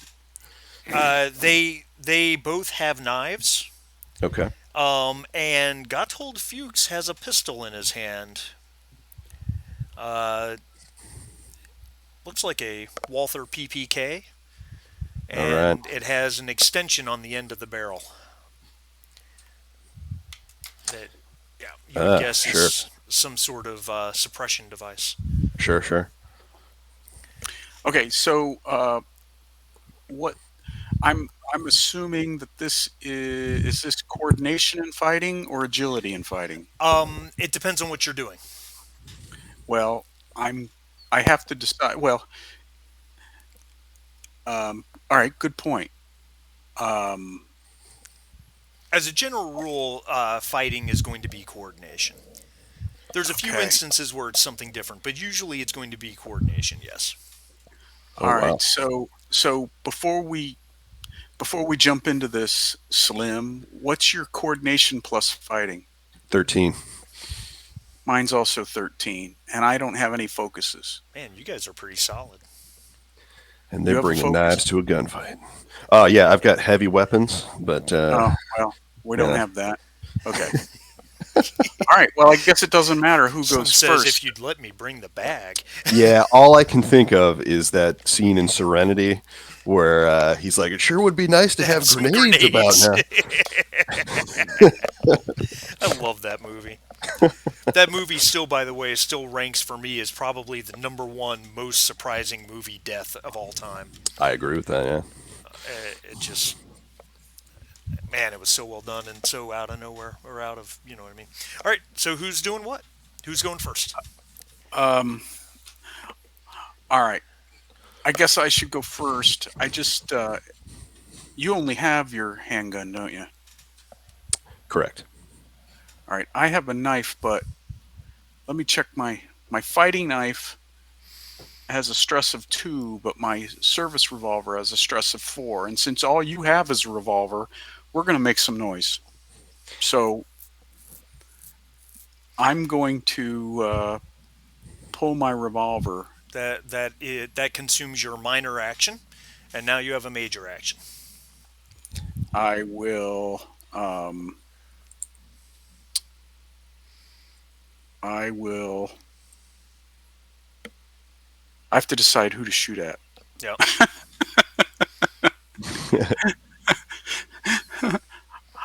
Fuchs has the handgun, but I don't want to kill him. Um, Not that one shot will kill him, but all right. I'll just fire at the first guy coming at us. Okay.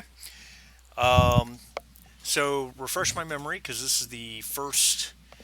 Uh, this is the you guys are at very close range. You're within the same. You're within the same zone. What are the features on your revolver? Well, it says service revolver. Oh, crap. It just jumped on me. Hold on a second. Um, Service revolver. Yep. What am I looking for? Type is ranged. Okay. Salvo effects. Does it have any of salvo Uh, effects? Vicious. Vicious, and then qualities. Does it have what qualities does it have? Close quarters and reliable. Okay, so close quarters means that you don't get a penalty for being at point blank range, which is good. Okay. Reliable means that the complication is reduced by one on the gun, which means unless there were some other extenuating circumstances, you can never get a complication when you fire this pistol, which is a good thing, obviously. And then the salvo effects vicious. What that means is we don't track ammo in this game, with the exception of Right. certain things. Grenades and bazookas, obviously, we track munition ammo, but with normal Lame. guns we don't. Yeah, with normal pistols and stuff we don't track ammo. So you shoot and you do damage, and it is what it is. You have the option of using the salvo effect on any gun that has one, but you have to announce it before you make your combat roll. Okay, Right. what the salvo effect does is it uses one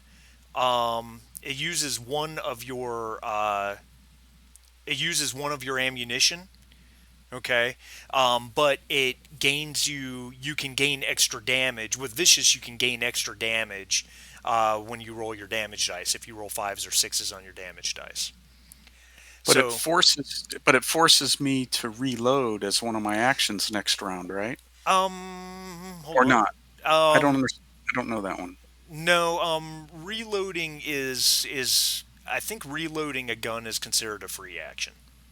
Oh, okay. because it's not unlike an alien where yeah, So why wouldn't someone use a salvo effect all the time? limited ammunition. Oh, so it uses up one of your It uses up ammunitions. one of your ammunition. So the gun always comes with one, and then do you have an ammo belt? I do. Yeah, so that's three more. So you have a total of four ammo for it.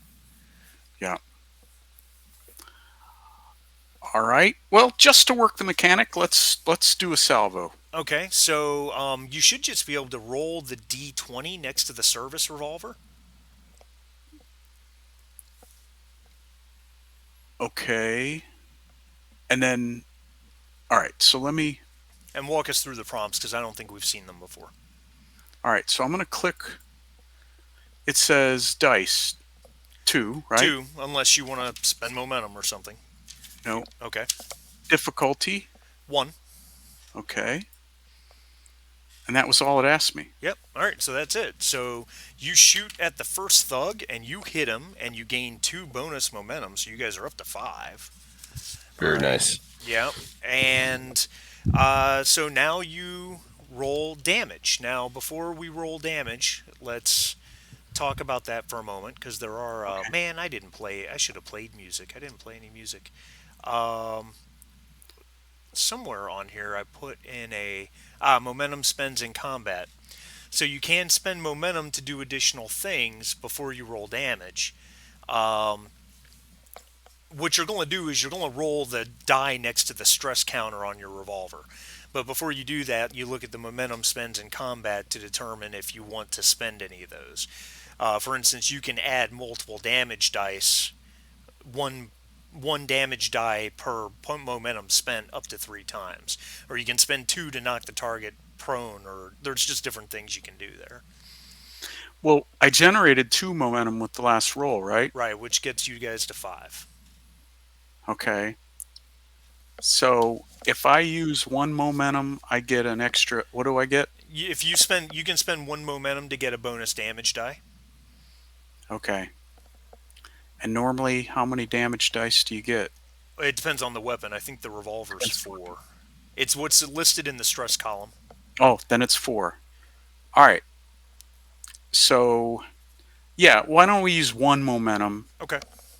to get an extra damage die? I think if you click the die next to the stress on the character sheet, it should pop up a box that asks you um, if you It's have any. asked me. It asked me for dice. Okay, So, so so I should have 5 dice. correct. All right, so you rolled five dice. You did six stress damage with two effects, which, so look, if you hover over that five that's highlighted, it shows you the die rolls 2, 1, Okay. 5, 5, and 1. Okay? 1 does 1 point of damage, and 2 does 2 points of damage. And then a 5 or 6 does 1 point of damage, so that's where it gets the 6. But because you had two effects, you gain an extra point of damage for those two effects because of vicious. So you just did 8 damage to this guy. You killed him. So tell me what that looks like. Tell you what it looks like? Yeah, how did you shoot this guy and kill him? I shot him straight in the chest. No mincing words, no fancy headshots. He's rushing at me. I shot him right in the chest. It looks like I've done this many times before. With I love it. pinpoint accuracy. Bang, bang, bang, bang. Down he goes. And he's bleeding out on the floor. In big buckets. Big buckets o' blood. Deep, deep crimson red blood. Almost black, but deep red. Turning more red as it hits the oxygen. That's right. Does he gurgle any blood before he dies? No, he never had a chance for any blood to make it up to his throat. Okay. That violent. Nice. Yeah. Very good. Very good. Do you guys want to spend a momentum to let Slim go, or are we letting the bad guys go?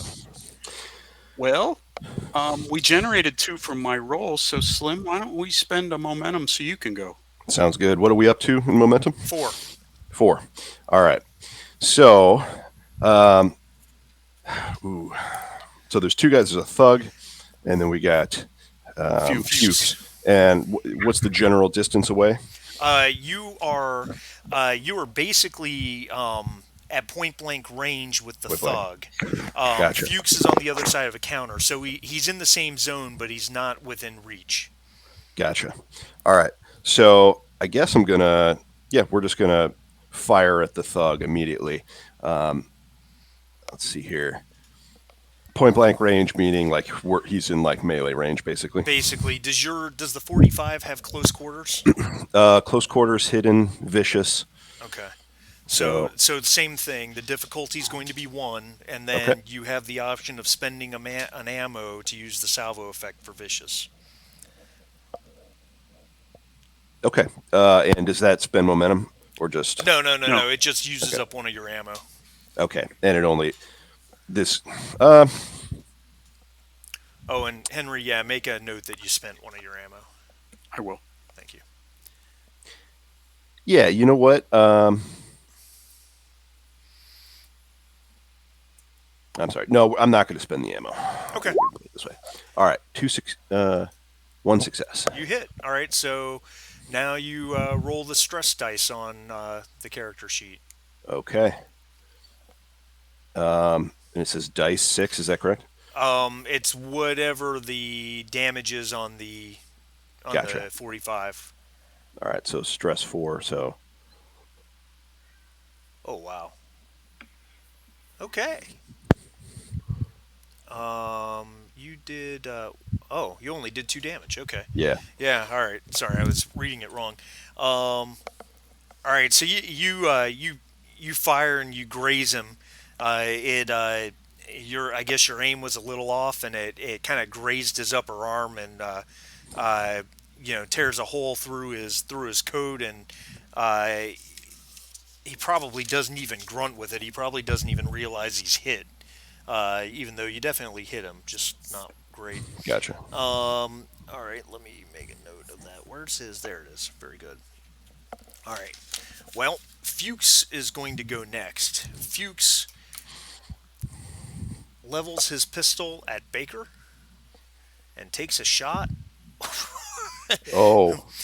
His pistol, it doesn't make a lot of noise. It's definitely suppressed, but he drew too quickly, or he had his pistol out, but he just pulled the trigger too quickly, and the shot goes well wide and lands itself in the wall. That was Let me ask a question. yeah. Can an NPC have a complication? Yes. So let's say he had a complication. Could he have shot himself in the foot? Maybe theoretically, yeah. Okay. All right. I'm just wondering. That's All right. fine. Let's move on. No, his shot goes well wide, hits the plaster and embeds itself into a wood somewhere in the wall. He has a minor action. He leaves the room. He ducks out another doorway on the other side of the counter. Chicken shit. All right, the thug is going, since Slim shot him, he's going to come at Slim. He has a coordination of 9 with a fighting of 3 is a 12. He has a success. Okay. Slim, do you have any armor? No, not currently. Okay, well, all right. So he stabs you with the knife. You take 3 stress damage. Okay.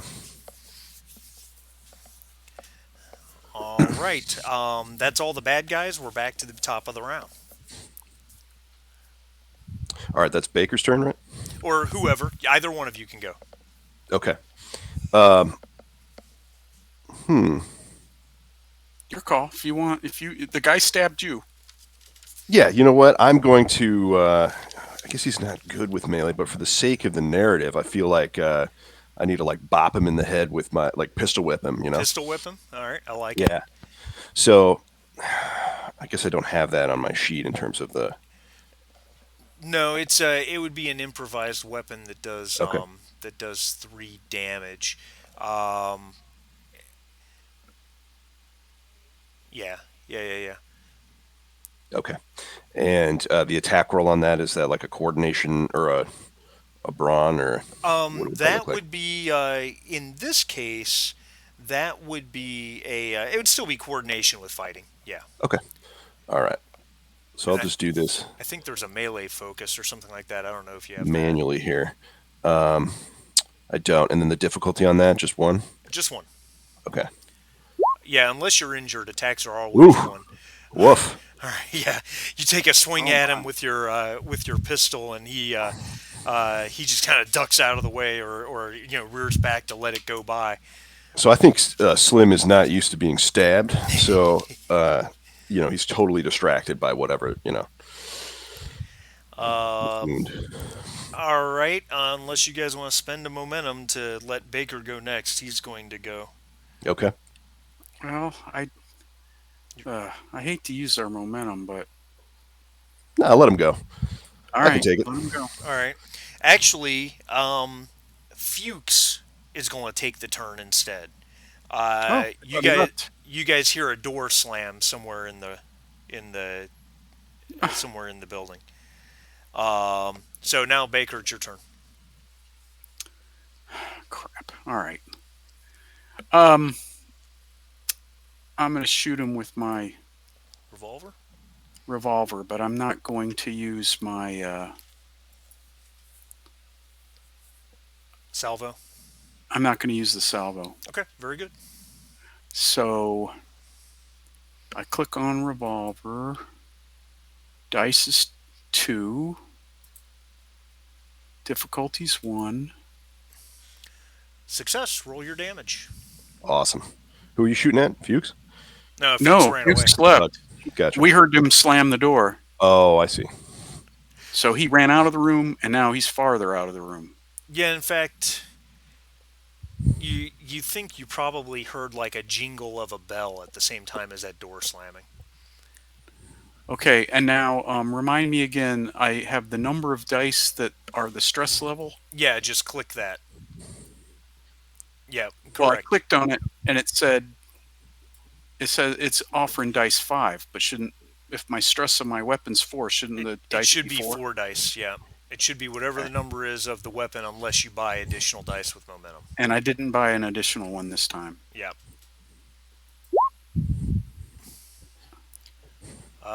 You did. Well, your vicious didn't count because we didn't use salvo, so you still did 2 points of damage. You guys are having a hard time getting a beat on this guy. So close, I think, because again, his his jacket seemed to absorb some of the damage. I mean, you guys are grazing him left and right. Don't get me wrong. All right, I have to make a roll for him to see. Oh wow, that's impressive. Okay, all right. I think he's still. I think he just has to attack Slim because that's who he's after. Sure. Um, he hit with a bonus momentum, so I'm going to spend that momentum and throw him an extra damage die. Slim, you took 2 points of damage. Okay. What's your stress at? I am at 5 of. I have 11. You have 11 total, and you're down to 11 5. total. Yeah. Okay. All right. Very good. Very good. Top of the round. Who wants to go first? So this guy's just like stabbing Slim. He's got him like up against a wall, and I get the scene of like he's like twisting the knife, and Slim is like grunting, and he was like trying to flail with the pistol whip, and then he just like pulls his 45 up at an awkward angle and fires point blank range into this guy. All right. He does his best to empty the magazine, so he's going to use ammo for the salvo. Nice. I like it. You hit. You did have a complication. Okay. All right. Well, that's an easy one. I know how that's going to work. All right. Go ahead and roll your damage dice. Okay, damage, and then do I need to do anything in particular for the salvo? No, it'll tell us how many effects you have, and then we just add it. Gotcha. Oh, perfect. Oh wow, 6 stress with 3. You did 9 damage to him. Wow. So Maybe I like put the gun in his mouth and just pull the trigger.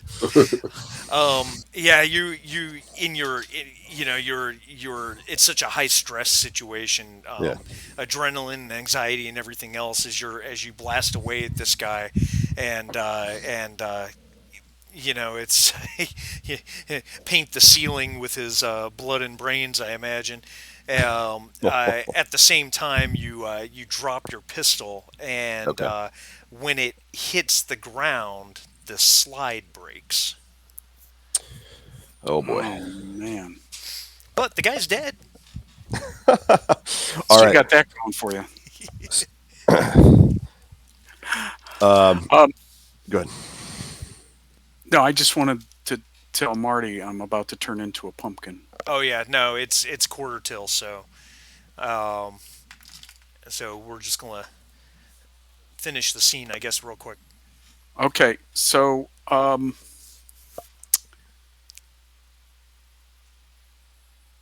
I take a look at Slim real quick. I know he's injured. The guy's brains are all over everywhere. In fact, there might be a piece on me somewhere. But I'm going to step into the room with the counter and look for Fuchs. Um, am I in the shop? Yeah, you're at like And the so it's storefront. clear that door slam was the front door. He's Oh out. yeah, he's gone. out. All right. So Slim, what can I do for you, buddy? so Slim's up against the wall, and it's just like a bloodbath of.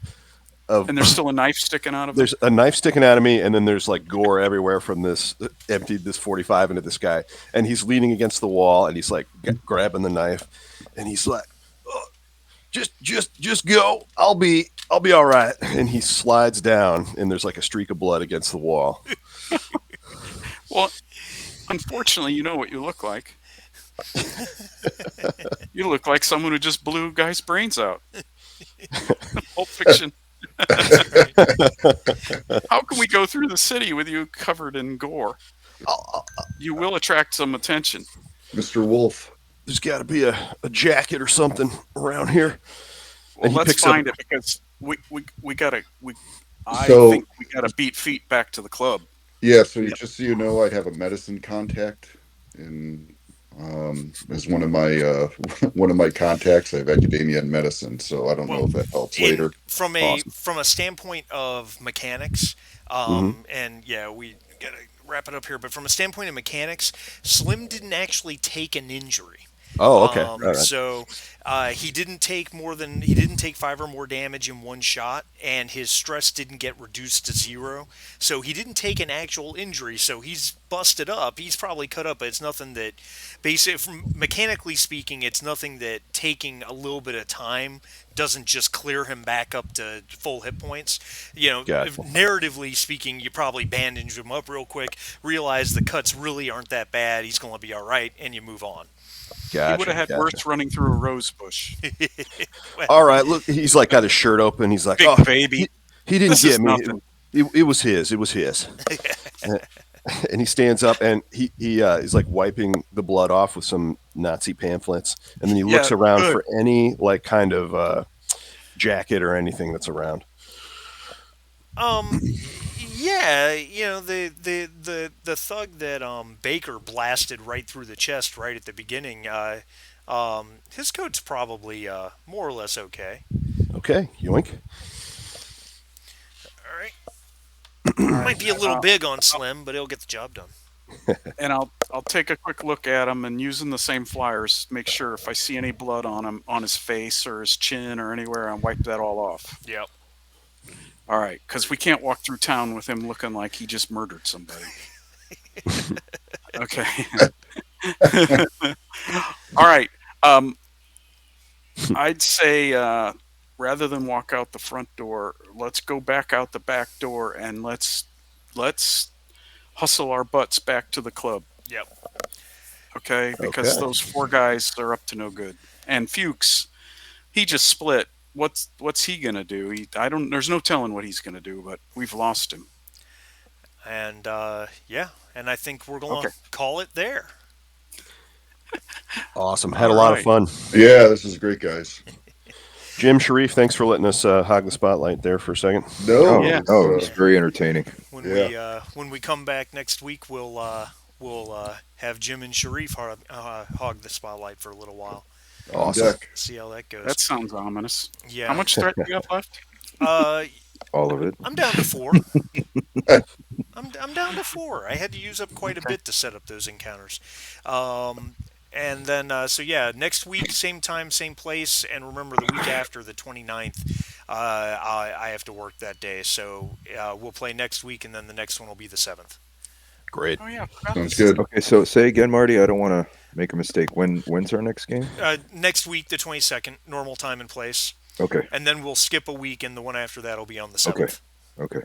Very good. Thank you. Cool. Beautiful. All right, guys, this was fun. It was Thanks, fun. everybody. It was fun. Thanks for All right. playing. Blood and See you guys. gore. Later. Bye. Bye.